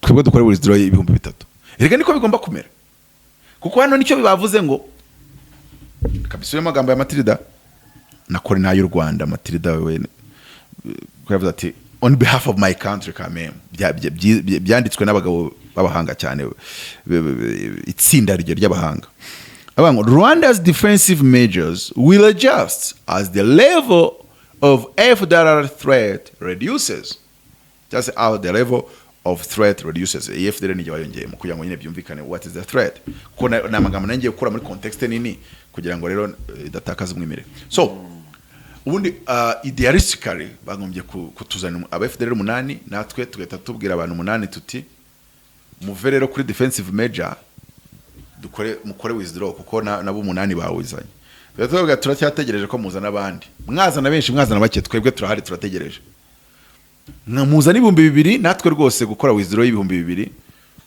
bakajya kwikina agapira bakava kuri iyo mirongo ya defensive measure yo guhagarara ku mupaka no kubatera ibinya mu maguru kwera guhagarara cyane ibyo rwose ni ibintu bituryoheye twabikora ariko turabikora bingana n'ibyo namwe mwakoze kuko turananganya umubare dushinjwa 7 nubwo tutabyemera allegedly namwe tubashinja 7 nubwo mutigeze mubyemera so 2 rero 5 ijana 1,000 ku ruhande rumwe ibyo mukora uko bingana biragenda ibyo dukora natwo bingana ku ruhande rwacu ese ubundi dukora M23 nikora total withdraw yo muzayihije tuvuge ko u Rwanda rukora withdraw ku bantu rufite kuri defensive measure aho zihagaze kandi M23 yatangiye kuyikora M23 yo nayo ifite ibyirekaramerega nuko tuvuga iby'u Rwanda ukagira ngo ibya M23 byo nifata nimba yaravuye Uvira igasubira inyuma so M23 ko yavuye Uvira mwe mwayikoreye iki mwayihaye iki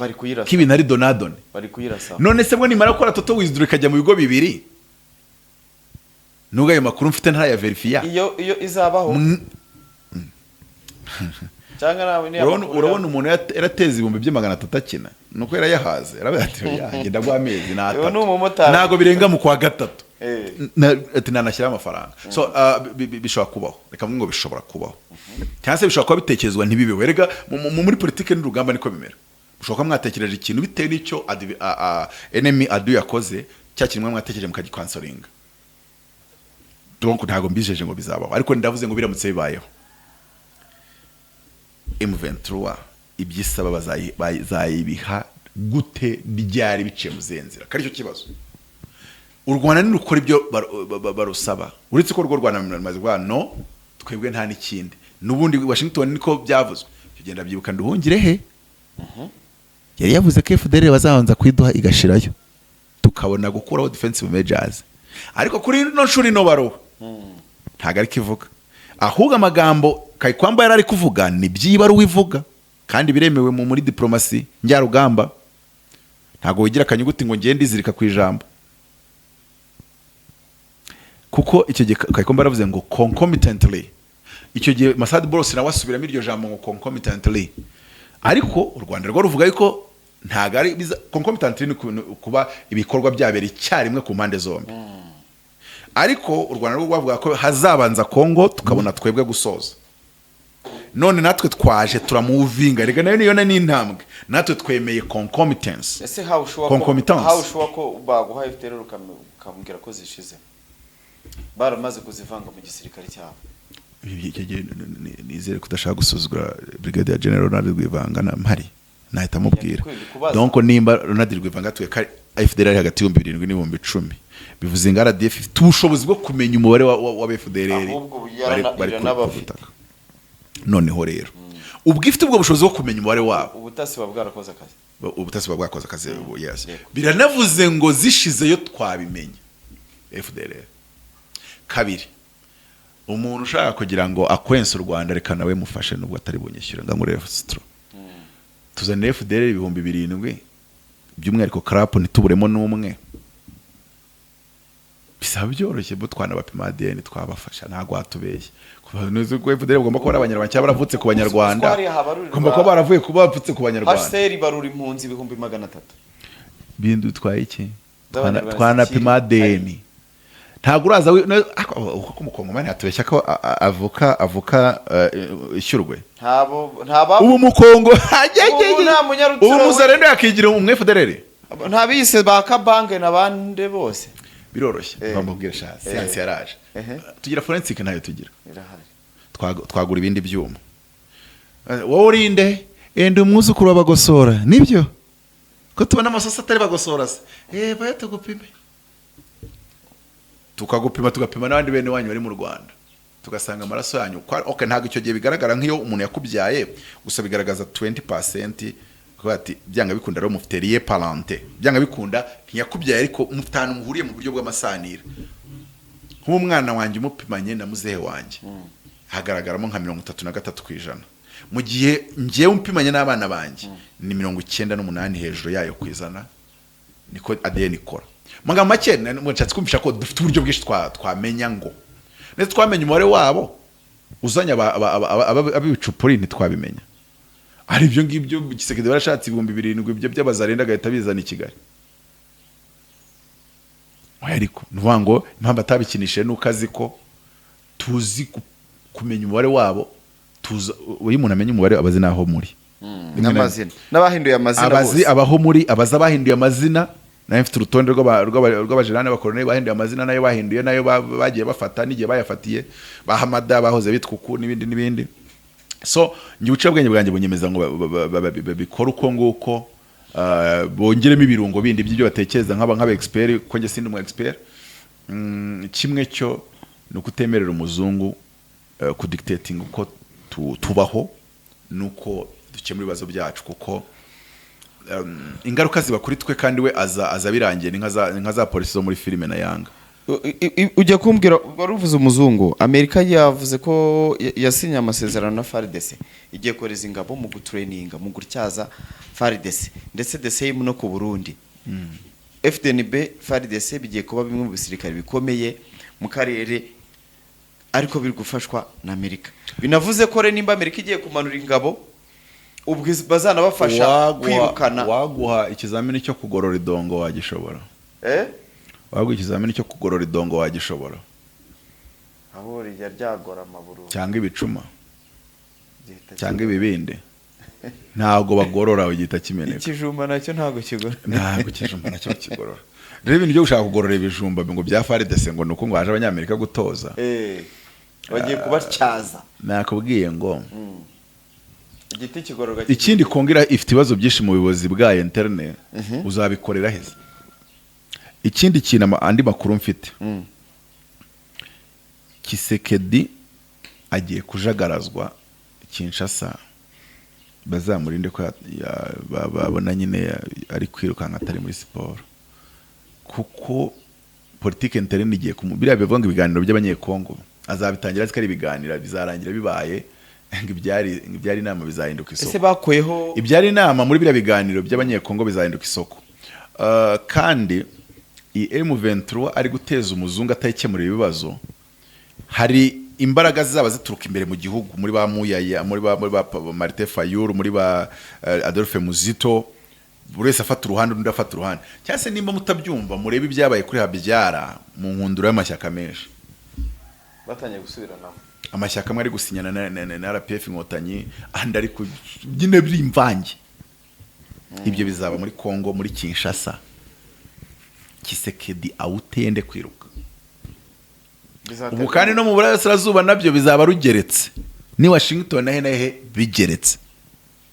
Kuko uko ashaka kuvuga ngo arakoresha amabuye bashyirweho igitutu cyo kugira ibyo bakora, we ntacyo yakoze, barahindura kata. Kandi bahindura kata hari izamuhitana. Ese so rero nagende gake nashyira umutima hamwe abo umunyabwenge yige gutanga ibisubizo birambye ku kibazo cy'abanyamurenge nako ku kibazo cy'aba AFCM 23 n'ikibazo cy'u Rwanda, ariko ibyo gucengana no kuvuga ngo ngiye mfite amabuye nabakomanyiriza nabaraburiza ntago ariko ibintu bikora. Nyine AFC ibice yafashe nta mabuye arimo. Ibice AFC control nta mabuye arimo. Unongereho kandi ayo mabuye arimo ajya mu banyamerika ntago ajya mu ijuru. Kuki bo batayatanga? Uko byamera kose hari impamvu umuzungu abahisemo kugira ikindi. Ibi dushobora kubireba gutya kandi ugasanga uwo muzungu ari no ku ruhande rw'uwo uri kubona ko yibasiye. Mu rugamba nicyo kintu gitangaje. Mu rugamba nicyo kintu gitangaje. Hari ibintu bibiri nize mu rugamba. Nubona abantu umuntu ari gushinjwa ko yisha abantu kandi ukabona yabishe asiga n'ibimenyetso bizamushinja ko yabishe, akenshi uzamenye yuko ahubwo ari uwo bahanganye wabisha akabimugerekaho. Wenda biriya byabaza rindi fata imiyoro ikabikorera kuri kamera n'ibyo utahakana. Ariko nubona ngo numva ngo M23 ngo ifatwe kumwe na RDF ngo bisha abahutu 300 ukumva bijyanye i Geneve bagiye kubishinja u Rwanda ngo narwo ruri gukora genocide. Etuvuga tahubwo mutwereka bazarendo bisha abo bahutu 300 nimba ari n'abahutu simbizi. Donc nta nuwango mu rugamba abantu barabesherana. Abantu bari kurwana mu rugamba barabesherana, barahimbirana. Ariko none ntibikuraho ko ugomba gushaka ukuri ngo nuko bamwe bari kubeshya. Nuko mu rukiko buri wese yagiye kubeshya, ariko umucamanza inshingano ye no gufata icyamenyomo. Ahora rero bamwe bigiza nkana, ariko inshingano ya Salomo yari yo kumenya nyine umwana nindi ko buri wese ashaka kubeshyira mugenzi. Buri wese ashaka kumwita umwana. Mu rugamba buri niko bikora. Ni cya kimenyetso cy'abari abagore babiri. Buri wese avuga ko umwana ari uwe. Aramuryamira akavuga ati niwe wamuryamiye. Arabica akavuga ati niwe wabarangije. Ariko nawe ugomba kumenya ukuri malgré ibyo bintu. Niyo ubutase niba buhari ukuri kwakuzwe. Wenda ukuri kutazakoreshwa kubera impamvu ziri politike na diplomatique, ariko nanone kwakuzwe. Ngero mbanyana nimba bacashaka gukemura ibibazo nibakoresha amakuru y'ubutase arimo ukuri kutavangiye, wenda kutazemerwa, bamenye ko batanze ibisubizo birambye. Rero hariya Kisekedi bazamujagaraza ku rwego ruhambaye. Noneho abo bahanganye n'abatarabakemura ibibazo babigiremo uruhare, urwo ruhare ruze rusanga ibiri imbere hashye cyangwa bimukomerane, ntibimushyuhane. Hagati aho nyine ubu ndi kubwira ikizaba kigize ku buryo dushobora kubibona gutya twanya ngo birarangiye. Harimo ngo this is the end my brother, me brother, this is the beginning of the end. Keretse ivuga gutya wowe, this is not the end but the beginning of the end. Heze ngo bizaba ari nta mugiro wo kuramuka. Ni ngo mubona ibi tuzamenye ko ageze ku rugeto yatazaba ari intangiriro zo kuramuka. Zaba bitangiye ahubwo. Rero ibi bintu byabaye by'ibaruwa niyo photo withdraw ni muyibona ibaye. Nimubona barekuye Goma na Bukavu, ntihagire umuntu azanongaje gusesengura avuga ngo ntago bazazirekura. Ibyo ni fanatism. Ubusesenguzi ntago bwabyemeza ntibwanabihakana. Mu mboni zawe ariko ibi muzabibare nka penalty bibiye Maroc mwiceceke. Umuntu utekereza ko iriya penalty yarangije uriya mupira ubwo nuko atawurebye, cyangwa se bamaze bagiye kuyitera abonye bayiteretse atajya kuryama, cyahita itarwara umuraramo nk'inkoko. Naho ubundi penalty barayiteye barayisama, bamaze kuyisama ahubwo match ijya yatangira, kandi Senegal kwakwanya umuntu. Ibi exactly nkuko mbivuze uzi gutekereza leta yumva ikigiye kuba muri Kongo. Twavuze ngo turabwira ibigiye gukurikiraho. wowe uravuga M23 bari kuvuga ko bagiye gukomeza M23 mperutse kugira inzozi nzivuga ahantu kuri cyo nitwe isezerano. Ndikoga ni Imana yambwenga abashinzwe ibintu byo muri Kongo cyangwa se muri Uvira. Hari ibintu maze imisi mutekereza ariko mukabona ari nk'ubwiyahuzi cyangwa ubusazi. Aga ni mubishyire mu bikorwa abantu bazabona mwirangije ariko tu bizaba minsinze. Nabivuze ku itariki 20 no nakubivuze ku itariki 20 nabirose ku itariki 20 mvuga ku itariki 21. 22 nibwo ambasada yanditse ibaruwa. Nko kuvuga iki? Nko kuvuga ngo ndi kubona cyangwa ndi gutekereza yuko ariko ngaho byo ntabwo ndi mu mwuka ndi gusesengura none mpuza n'iby'umwuka. Ndi gukeka yuko ibintu bahoraga batekereza kumva byari nk'ubusazi ari gukora ibyo Washington Accord ivuga, bakatega umutego Kongo yo kugira ngo nayo ikore ibyo isabwa. Bo bakabanza bagakora ibyo basabwa hafi 100%. Bati none dutegereje ko nawe Kongo bikora. Nabongera bakantu kamwe ariko muzatanga igihe. Burya ibintu umuntu utamuhaye renga nkumene ntago birimo neza. A goal is a dream with a deadline. Ntago byaba bigikunze kubera ko Tshisekedi nwango bakore total withdraw ku ruhande rwa M23. Bakore total withdraw. Bihimbaraga ariko Tshisekedi zo kwitegura zana n'abacancu. Icyo mvuga vuga ngo tubahaye amezi 3. Ukaba wakongera dore twakoze total withdraw. Namwe murasaba gukora iki niki kandi byanditse muri Washington Accord. Natwe kandi byanditse muri CONOPS. Kandi byanditse muri Doha agreements. 8 chapters of the Doha agreement. Then tubahaye amezi 3. Kandi Trump ayo mezi 3 nashira batarakora ibyo nabo basaba gukora ko twe twaranje gukora ibyo dusabwa. Tuzisubiza turi yaduce. Aho ngaye ikibazo mpafite ni ikirombe. Ikirombe kizaba gifitwe nandi hagata. Ndabivuze mpita numva ndiwe munda kubera ikirombe. Kirombe gifitwe n'umuzungu. Ndabivuze ikirombe ahubwo icyo nicyo ngiye kuvuga nawe uratekereza.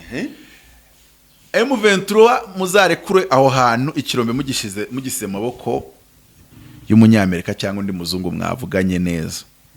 Hahandi n'umukongomani n'umurundi niyo baza bakakizenguruka batagikoraho kuko batakora kuri uwo muzungu ufite icyo kirombe. Mugiye Kongress itegereje kugira ngo na control y'ibirombe izongere garuke maboko yayo, izabisabwa gukora ibyo nayitegekwa. Kandi nge nababwira ngo Kongo ntago izigera bikora cyangwa ntagiteganya kubikora. Ntago izigera bikora. Ntago baje ngo uri kubona Tshisekedi yazanye AFDL 7,000 twagure mutobo. Ntago babashe kunsubiza ngo izabazana. Oye byo ntago byo. Ntago babashe kuvuga ka karirimbo bajya baririmba barokore ngo azabazana Yesu azabazana nabari kure bose. Urabona nabamurinda bose nabari kure bose yabazanye. Ubwo ni ukuvuga ngo Tshisekedi kuzana gutekereza ko yazana FDL. Bivuze rero no gutekereza ko yaba ari gusenya. Bari gutekereza ko Moyize Nyarugabo barya niko bamwita. Ko ibintu yavuze akina abo ngabo ahubwo nibo bari gukina bonyine no kwikinisha. Kuko gukina biba byoroshye. Moyize Nyarugabo ati nubwo ubona twavuye Uvira nundi tuzongera tuyifate. Abantu cyane abarwanya Rwanda barabanga none se ngo mwayivuyemo mutayireba. Utekereza ko ari ye mpamvu baba bivuga kandi Uvira none uhidadiye. Ubaza rendo barayidadiye. Reka nkubwire. Barayiteze. Reka nkubwire ibintu kandi ubyumve neza. Umunsi uzabona daso zafashe umurenge. Zikabirukanamo special forces za RDF. Ukambwira ngo ariko special force ya RDF yari ifite uwo murenge ngo kusubirana ngo ntago bishoboka ngo none se ngo daso ngo yahabatse batareba. Babyita strategy z'urugamba. Repris strategique ibaho. Rekire ariko kabikora ufite ikigamije kuko ubundi intambara irwanirwa kuri plan diplomatique politique plan médiatique plan stratégique na tactique nubango rero hariya bari kumanevra plan stratégique et tactique bagamije gutsinda plan bari kumanevra plan stratégique tactique militaire donc kugira ngo batsinde médiatique et diplomatique kandi ubundi aho hantu habiri niho urugamba rwanya rwo rubera none rero nawe uri kumva nk'icyo kintu nyine abantu bakoze repuri bakarekura uduce twose ubushize baraturekuye badushyira mu maboko y'ingabo za East African Regional Forces noneho badushyize mu maboko yawe ziri neutral ngiye kuvuga mu ndimi ndibutse ikindi kintu uribuka ko bigeze kuvuga ngo FDLR ngo zibereye mu duce M23 ifite urika kiyo narrative abakongomani bayizanye ikanga gufata ariko bayizanye rero buriya hari ibintu bimeze nka byandi zinavuga ngo zishaka gutango bakazibuza urabandi bavuze ngo ntimukagire ibiro ku mutwe akandika ngo a few moment later no wivugiye ibintu uvuga ko ngizo FDLR ziba ziri ahantu M23 ifite niyo mpamvu bazigutuma ukavuga ngo nyinshi ntiziri na hano noneho bakoze withdraw kandi ntabwo bakoze withdraw bajya mu Rwanda bagiye mu kigo kiri muri Nord Kivu kandi bemerewe kubakoraho bari mu kigo naho urabanza ukora iby'amasezerano yemera uvuga ati none nimara gukorwa natwe tuzakurikizaho ibi nibi none ibyo usabwa gukorwa n'amasezerano birakunaniye rero wayisinyiye kandi twe twakoze hafi 90% y'ibyo dusabwa mwe none mwana no gukora 10% ry'ibyo musabwa none ba FDL none muyishaka ko hose ari namwe muhafite bari munsi y'imizi y'ibiti bari ibihumbi 7 mu bizane nimuvuga ko biri muri iki kigo turabwira mwinjiye mu bashake nk'ukuri navuze ko ari mu Rwanda ariko basaba kuri Burundi uvuze ko ari no mu Rwanda ariko twagutuma ukaza ukabashaka bari Burundi bari kivugiza ku Rwanda rero tatari nka Kongo bari kivugiza bari hehe nyine bari Burundi urahazi ariko urumva nyine imitwe yose batetse bawiri nyamitwe izabirangiriye aho ngaho none wasigaye ikintu ibango babandi babwiye ngo mukore ibyo musagaza banga wapi ngo turayisubije ngo nubundi hari ahacu ngo ubuyobozi bw'igihugu nta kimwaza mutubwira niyo nta kitwakora se muratutwara iki aho ngaho rero bazabona umwoto w'abahungu mandi magambo nabwiye ngo ni nka ya penalty na bado match iraje tangira ahubwo ariko buriya ibyabaye byose bari bari kwishyura hari probability yo kurwana byanya ubundi mbabarira umbwire neza Uburundi bwagiye muri Kongo gukora iki ko nta kintu na kimwe njya mbona Neva Uburundi bwagiye yafashije Tshisekedi Neva yamufashije iki Uburundi bwagiye muri Kongo gukora icyo FDLR gukora muri Kongo gukora genocide kuko nabo bafite common interest buriya n'Uburundi bushatse bwakandika bwaterega twebwe na FDLR turakorana kuko dufite common interest imezitese guhirika inkotanyi ku butegetsi mu Rwanda no kwica abatutsi bo mu Rwanda uvuga ngo babihuriyeho hari batatu cyo koza abarundi mbavugiyemo gakeya bo no guhirika ubutegetsi bwo mu Rwanda FDL ni ifitemo gahunda yo kwica abatuzi ariko nanone kubera ko iyo uri gukorana n'umuntu ufite shared interest hari igihe wahumiriza gatoya kugira ngo n'ubundi aguteze imbaraga kuko uramutse ushatse kumubuza akantu ke yitekereje yavuga ati nukambuza akantu kanje none nanjye ntago ndagutiza amaboko yanjye so aho hantu abantu bajye ni uko watumira umuntu wawe ngo agufashe gutunganya studio muri bukore amasaha 8 agahita acunga inyama mwashyize ahantu agahita mu gisoro agahita yarura ntago wamuza ko yarura zimpamvu utabimubuza agahita ko ndamukeneye mane kandi ntago ndi bumuhembe rero nimba inyama yaruye ndihangana tu ariko aramutse ashatse kuyarura nk'urugero yinjiye mu nzu ashaka gusura nta kintu yaje gukorera ushaka tumwe ati uretse ibyo biryo nabise twabitiye madame bikora urumva uburyo Burundi bushaka kuba nta nyungu bufite mu kwica abatutsi bo mu Rwanda ariko kuko basangiye target yuko bakuraho ubutegetsi bwo mu Rwanda FDL kandi bakaba batabikora bonyine bagomba kubikorana na FDL ntago bazayibuza kwica abatutsi bo mu Rwanda ntago bazayibuza donc sindi kubona inyeshyamba za FDLB ziri kubuza FDLR baje mu Rwanda bahafasha ubutaka bahafasha intara imwe ebyiri none bakajya bakumakoma FDL ngo mukice abatutsi ntabyo ndi kubona usesengura akabibona azagira uburyo bitwumvisha ikibazo nuko nanone tutamwizera kuko byatubayeho ntago twamubaza ngo kandi ngo twari twakwizeye ngo niwe wari wabivuze ntago ariko ibintu bikora nabo bazungu ntago twabizera kuko byadusaba kureba experience twabagize 9 kugira ngo twizere ngo abantu bantu ngo tubaretse ngo ibyaba byose ngo bazanka umuti oya ni wowe unywa Rero mwambwa ngo ibyiza banza umuti ntago ibi bintu bibyaye amahari ntago umuzungu ari we wanywa umuti ahubwo nitwe twawunywa. Rero mu by'ukuri ibintu byo muri Kongo niko bimeze nabyo kuri telewango ngo tutuce ngo batwisubije M23 yafashe Rubero. Utwo ni utudetaye dutandukanye kuko strategy ntago tuba tuyumva neza nk'abantu bayiteguye. Ariko nge nkunda kureba big picture anareba n'igishoboka mu buryo bw'ubucurabwenge. Ni ukuvuga ngo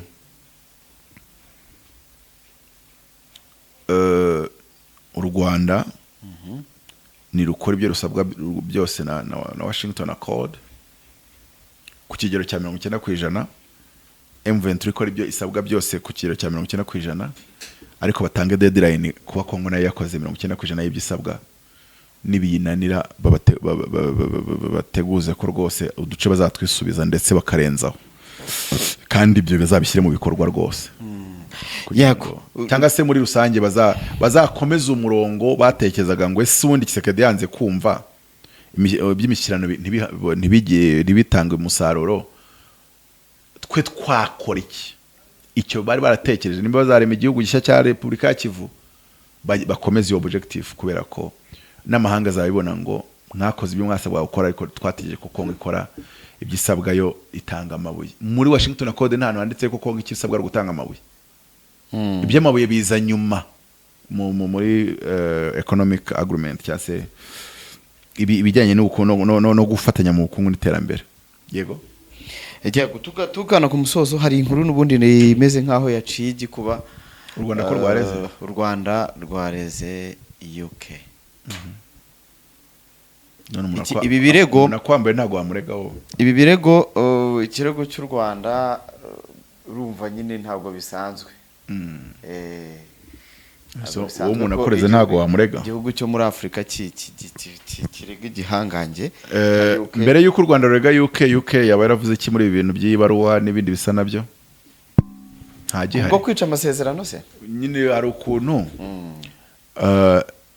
swate UK hari ibintu yavuze shaka gufata uruhande rwa Kisekedi, swate u Rwanda shaka kuba rubona imbere rukeneye ko UK ifata uruhande rwarwo mu buryo bwa diplomasi, mu buryo bwo gushyikira struggle urimo.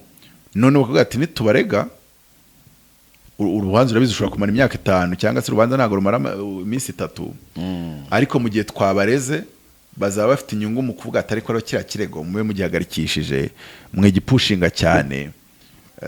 Natwe turagira uko dufata position iri favorable kuri mwebwe. Hari icyo kirere. Ikindi nuko haba hagiye wenda kubaho nk'umukanda wa nyawo.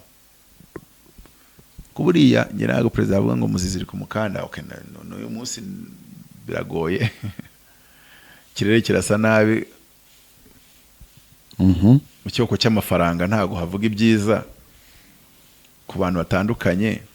Ahantu basanga akabari kuzuye ujyamo kagira ngo intebe zambaye usukagira ngo habaye umuganda.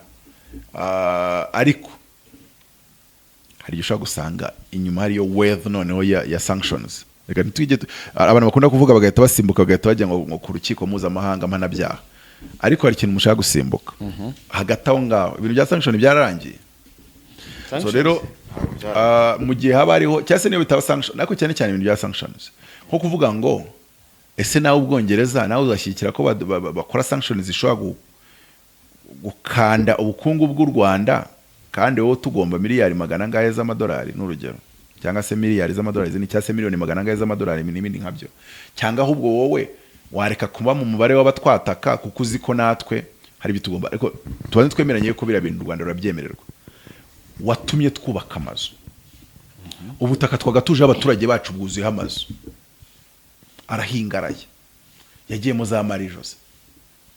Ndabwo baranishyuza bari babahaye urihangana ibintu bifatanye yo kwitegura, urihangana ibintu bifatanye no gukina ku mubyimba abantu mwana mwarabitse ibibanza iyo bagabana y'u Rwanda nzabagurira akantu. Uzi ikintu bita the principle or the law of economics of supply and demand, urayizi? Supply and demand, uburyo ibintu bizamuka igiciro. Nuvuga ngo mu Rwanda nimba yindira isukari amakamyo 30 hinjiyemo imwe yonyine, mu gihe hakoraga 30 hakaba ari gukora imwe isukari ikiro gishobora kujya ku 10,000 kubera ko demand yabaye nyinshi cyane supply iba ntoya. Ni ukuvuga ngo umujyi waragendaga ugakata amasite ukagurisha ibibanza kuri 5,000,000 undi akabika 30 undi akabika bingahe akabiteza amaborone akituriza. None kubera ko ibibanza byabaye bikeya supply y'ibibanza ibaye nkeya demand y'abashaka ibibanza ikazamuka ugahita usanga ikibanza cyaguraga ndashaka kubikuza ni muri Kongo none nibyo Ubwongereza n'u Rwanda ugahita ubona ikibanza yafatiye 5,000,000 ngo mu myaka 3 ngo kiri kuri 1,60,000,000. Urumva ko ubuyobozi bw'igihugu bushushe n'ubukurebera ukora nimba nabyita inflation mu bibanza nyine uzamura agaciro k'ibanza kabira kabya kandi bitangira kugenda byafekta na economy mu bundi buryo. Ni muri wa murongo wabonye babujije ko abantu bakora contrat z'amadolari donc biriya bintu biri legitimate ndabyemera. Ngere ukuntu nteye niyo nafite ibyo bibanza 20 nabyemera. Ngiye uvuze ikintu kiri mu bwenge ndacyemera. Hari undi muntu uvuga ngo ubwo mfite ibibanza ngo niyo cyakiri mu bwenge ngo mwandetse bamenye Kanyanga yagaze agaciro ka miliyari gushaka amafaranga yemeje ngo bari kumuca nyina agashaka kuryama ku ruhande rw'ibirimo inyungu ze ariko nta mu intellectuel umera gutyo. Umukecuru bigeze kumuha retraite muri Banque Populaire kandi habura imyaka 2 ngo imyaka ya retraite igere kumushyira muri pension anticipée niko bayita. Umukecuru ntabwo yabyishimiye avuga ati imyaka 2 naripangiye nagomba kuyakora nayo nkayashyira ku yandi ariko nyina yimbishyikiye ndavuga no ntago mwakora kumagishe mufite imyaka 50 hafi 60 hari abana bari kuva yereka baryamye mu rugo hari abandi bari kujya gute wowe ku myaka ufite ntuzigera ukena warangije gusecuringa ahazaza kuba rero bavuga ati iyi mirimo abajene kadushyiremo abajene nanjye ndikumva ndi kubyumva ariko shaka icyo gihe mbimugara birakariyemo ko yumvaga nagomba gufata side iganisha kuri we kubera ko mufiteho n'inyungu nka mama wanjye ariko nge suko nteye njya kuri side y'ukuri n'ubwenge cyokoze nabona hari confidentiel ngaceceka ariko ntago nkunda umuntu ujya kuri side y'ikinyoma ngo kirimo inyungu ze. Abongereza aricyo bita breach of the contract kimeze nk'ikintu cyaze de Ben n'umwana mwiza ikintu de Ben yashyiriyemo imiyaga 155 am na ba Bruce bari nyine breach of the contract. Kontra nimba yanditse ngo hemewe ibi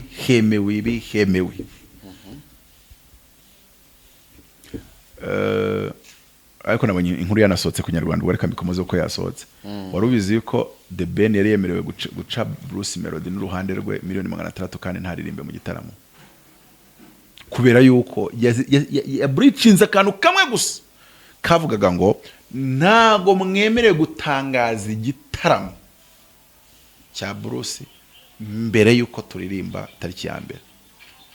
Donc kwifata ku tariki 28 ukavuga ngo mu kwa gatatu hazashya ukabyanika kuri age byemereraga The Ben guhita azana umuro yawe akavuga ati 1,600,000 mugire vuba kuko ni kubundi ibintu bya contract bikora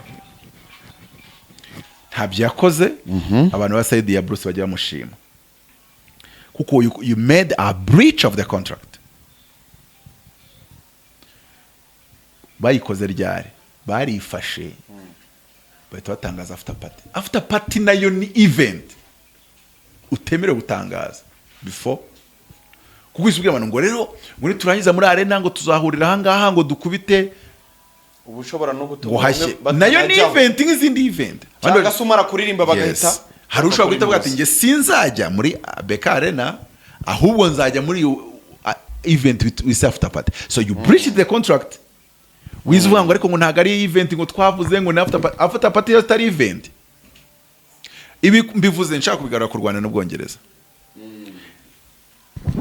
ntago u Rwanda n'Ubwongereza basinya kontra bavuze ngo ishyaka nirihinduka ku butegetsi ngo ubwo rero ngo amazu twubatse amapariseri twari kuba twarashyizemo ibintu by'ibikorwa by'iterambere tukayashyiramo amazu ahingaraye ntimuje kuyaturamo so you breach the contract. Hari umuntu utavuga ko none se ngo amazu simwe muyafite nagaruka ibintu bya contract bikora mani none se ngurumva ni nkuko nk'urugero usinye contract uravuze ngo kugira ngo nsezera akazi nzaguha preavis y'ukwezi nakumenyeshe ko nzagenda ubushaka undi mukozi noneho warangiza ugakora ukwezi kwapfa utarahembwa ngo boss ngo ndagiye ngo ntiwirwe nampemba ubwo contract yavugaga yuko nusezera utamaye ukwezi ko gushaka undi mukozi uzacibwa wenda hazabu rya 5,000,000 najya gucisha 5,000,000 ngo none se boss ngo sinakoze ukwezi kose nangiza ngo singuhembeshe no ntago ari cyo contract ivuga wagomba kuba ukwezi wanteguje ngashaka umukozi uzajya mu mwanya wawe none ugiye ntafite ujya mu mwanya wawe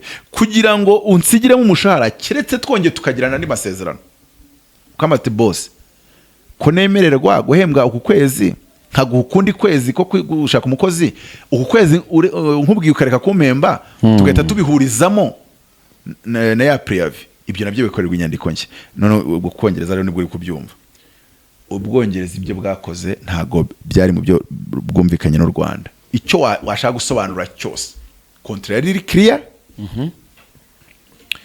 kandi u Rwanda nta kosa rwakoze kugira ngo abimukira bahagarike kuza mu Rwanda ni by'amashyaka yiwabo nibo bireba niko wakoze contract n'umuntu kamubwira ngo ejo nzaguhumba 100 saa 10 nintayaguha nzongeraho miliyoni byari byarambere babizi nzongeraho ibindi 100 warangiza ntuyamuhe kuri ya saha aho agiye kuregera ngo muhe 100 ugomba kongeraho uti mwabacamanza mwereka mbabwire tina naye mwemerekana ari nyafite kakandi bakunda gushyira muri bari kweditinga ngo ngo umugore arangira byango kandi umugore wanje ni isasu ibyo niwe bireba by'umugore wa bisasu contract yari contract uwo mugore wa bisasu wamba kumwimutsa yuko ibyo bintu ari kwigira isasu bizatuma mutanga ibindi 100 kuko contract iranditse kandi rari igomba kurikizwa so rero u Rwanda ubwongereza bwarenze ku masezerano bagiranye bifite igisobanuro ku ruhande rumwe muri diplomasi na politika aricyo bisobanuye nanone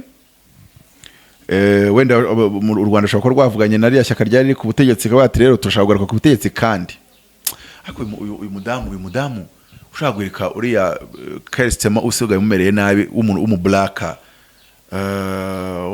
nyine wo muri riya shyaka ryatsinzwe ryahozemo bari abantu z'aba bari nyine prime minister w'umuhinde n'uriya Listros nubango riya shyaka ryari ku butegetsi ryari buzana bimukira ishaka kubabwira ati amatora agiye kongera kuba kandi kugira ngo tuyatsinde mutuzamura ikibatsi cy'umuriro mucanire ubwongereza mu burege none mu kwiyamamaza tuzagaragaza uburyo iri shyaka ryakwiyeho uburyo bwari butanga igisubizo kabiri bigatuma u Rwanda ruturega kandi twatubanye na neza noneho bikaduha boost yo kubatsinda mudamu yitwa nde cyese musacinza afite izina riri unique ni Cameron what sindi kuryibuka ariko afite izina ryihariye umudamu mu black ariko mu buryo bwa politika aravuga amakore gashyuha so rero umuroya ni umunyamategeko mu buzima busanzwe umunyapolitike niwe figa iremereye mu kuzopoza ni nkuko Kerstema yari we figa iremereye mu shyaka ry'abakozi noneho rero ubwo ni muri buryo so rero wari kumbaza mu Rwanda kurega bishaka kugira ibisobanuro byinshi u Rwanda ntago ari igihugu gihubuka nta nubwo ari igihugu cyakita gusa ku mafaranga bari gukuramo hariya ngo kitareba umubano n'ubwongereza icyo usobanuye ariko none buriya bakoze umubare neza baravuga bati birakwiye ushobora gusanga bakoranye umubare n'abashaka gufata ubutegetsi bahoze mu butegetsi n'ubundi gutsinda birashoboka baba konservateri kurega kwacu kazatuma konservateri basubirana intebe yabo kandi abakonservateri bagisubirana intebe abimukira bazazanwa rero muri politika habamo manevre nyinshi habamo utuntu twinshi ngiyo mvuga ntago mbanzi cyabaye n'ikitabaye ahubwo nakwira mu bintu 10 bitandukanye hakaba wenda hari kimwe cyabaye ariko igihugu gikorera muri mu ibanga bikomeye ntago igihugu ibintu byacyo kibishyira ku mugaragaro bose babireba ntekereza ko nta muntu wabirebaho nabi kuba igihugu cyareze ikindi icyo gihugu bareze kiba cyarakoze the breach of the contract cyarayisha amasezerano hari ingingo kitubahirije ibyo ngibyo ni nko kwenda abadepite bamwe bumvaga ngo bazabwira u Rwanda ngo rusubize amafaranga baruhaye. Ibyo byumva ko bidashoboka, umuntu wese amategeko yabona ko bidashoboka. Mwaduhaye amafaranga yo kubaka inzu twarazubatse, ngo iziri hariya muze muzikorere muzijyane, ahubwo dushatse twavuga ko butaka tubukeneye. We want that land. Kuko twawubatse, mwaduhaye amafaranga yo kubaka ku butaka, ubutaka ntitwabugurishije, tubwubakaho, kandi izo nzu ntitwazifata ngo tuzigurisha abaturage. Tunazibagurisha abaturage mwaratwiciye ibyo twari buzahapange bindi bitari kugira ayo mazi twashyizemo. Kamazi turamamimukira ntakoze nk'amazu wenda bakoramo inganda cyangwa n'ibindi bintu bitandukanye. Twateganya ko kwenda hazajya stade, twari kwashyira amahoteli abantu bazajya baza mu mikino mpuzamahanga bazajya bajyamo. None mwatumye twashyira ayo mazu. Ku rundi ruhande buriya butaka ayo mazu nta bantu bayarimo, nta cyari gukoreshwa n'ibindi bitandukanye. So rero umuntu ubushaka kugira ngo itavuga ngo yanga u Rwanda nirwo ahubwo rukwiye gusubiza, ntago ibyo bikurikira amategeko, bikurikira logique yiwanya, ariko ntago bikurikira amategeko. U Rwanda nta kosa rwakoze mu kwa amasezerano atakurikijwe, kandi nimba batari barashyizemo clause. Ubundi nicyo cy'abantu bagomba kwiga mu kwandika kontra. Shyiramo clause ivuga ngo turira ishyaka dusinyanye ibi, tuzabahaye amafaranga, ariko mudusinyire ko ishyaka ryacu ritakaza ubutegetsi akaza abandi bakabihagarikisha. Ni mudusinyire yuko mwebwe nk'u Rwanda ntacyo muzatubaza, ubwo inzu muzazigumana, natwe ntacyo tuzababaza, amafaranga twabahaye muzayagumana, ntacyo tuzababaza, ariko namwe ntacyo muzatubaza. Iyo clause rero wibagiye kuyishyiramo, biravuze ngo u Rwanda rwemerewe kukurega. Noneho rero tukareba ngo kukirubareza uyu munsi katari bwo bibaye, nutabihuza na Uvira nawe uraba uri ikirogojyo. Uri ikirogojyo. Yes, reka ngushimire cyane. Ngushimire cyane uriya musesenguza akunda cyane bwa politika, akunda kwamija ijambo rivuga ngo why now. Yego birabaye, ariko why now? Trump yateruye Maduro, why now? Kuyahoranya imbaraga zamuterura ubicya bikoze uyu munsi. Kucya bikoze abashinwa muri weekend bari akabikora, nako bari bamaze iminsi 3 bahari bari gusinyana amasezerano y'ibijyanye n'amavuta n'ibindi bidaya. Kucya bikoze Iran itangiye gukorana na Venezuela. So rero muri analyse politique tugomba kwibaza ijambo rivuga ngo why now, kubera ikibaye ubu ngubu, ese birahuzwa n'iki? Cyane cyane ibintu byabimaze nk'umwaka umwe 2 cyangwa 3 cyangwa se imyaka 2 bitakorwa, kuba bikozwe icyo gihe suka bikora bari barabuze wino nibaba ngo babashe gukoza ibaba muri wino bandike cyangwa batanga ikirego cyabo, ahubwo nuko haba hariho anje cyangwa se igitewe yuko kuri iyo nshuro bikeneye gukorwa gutyo. Impamvu rero nge nabihuza na Uvira mu buryo nzi cyantazi baba bakoze mu mare wabo.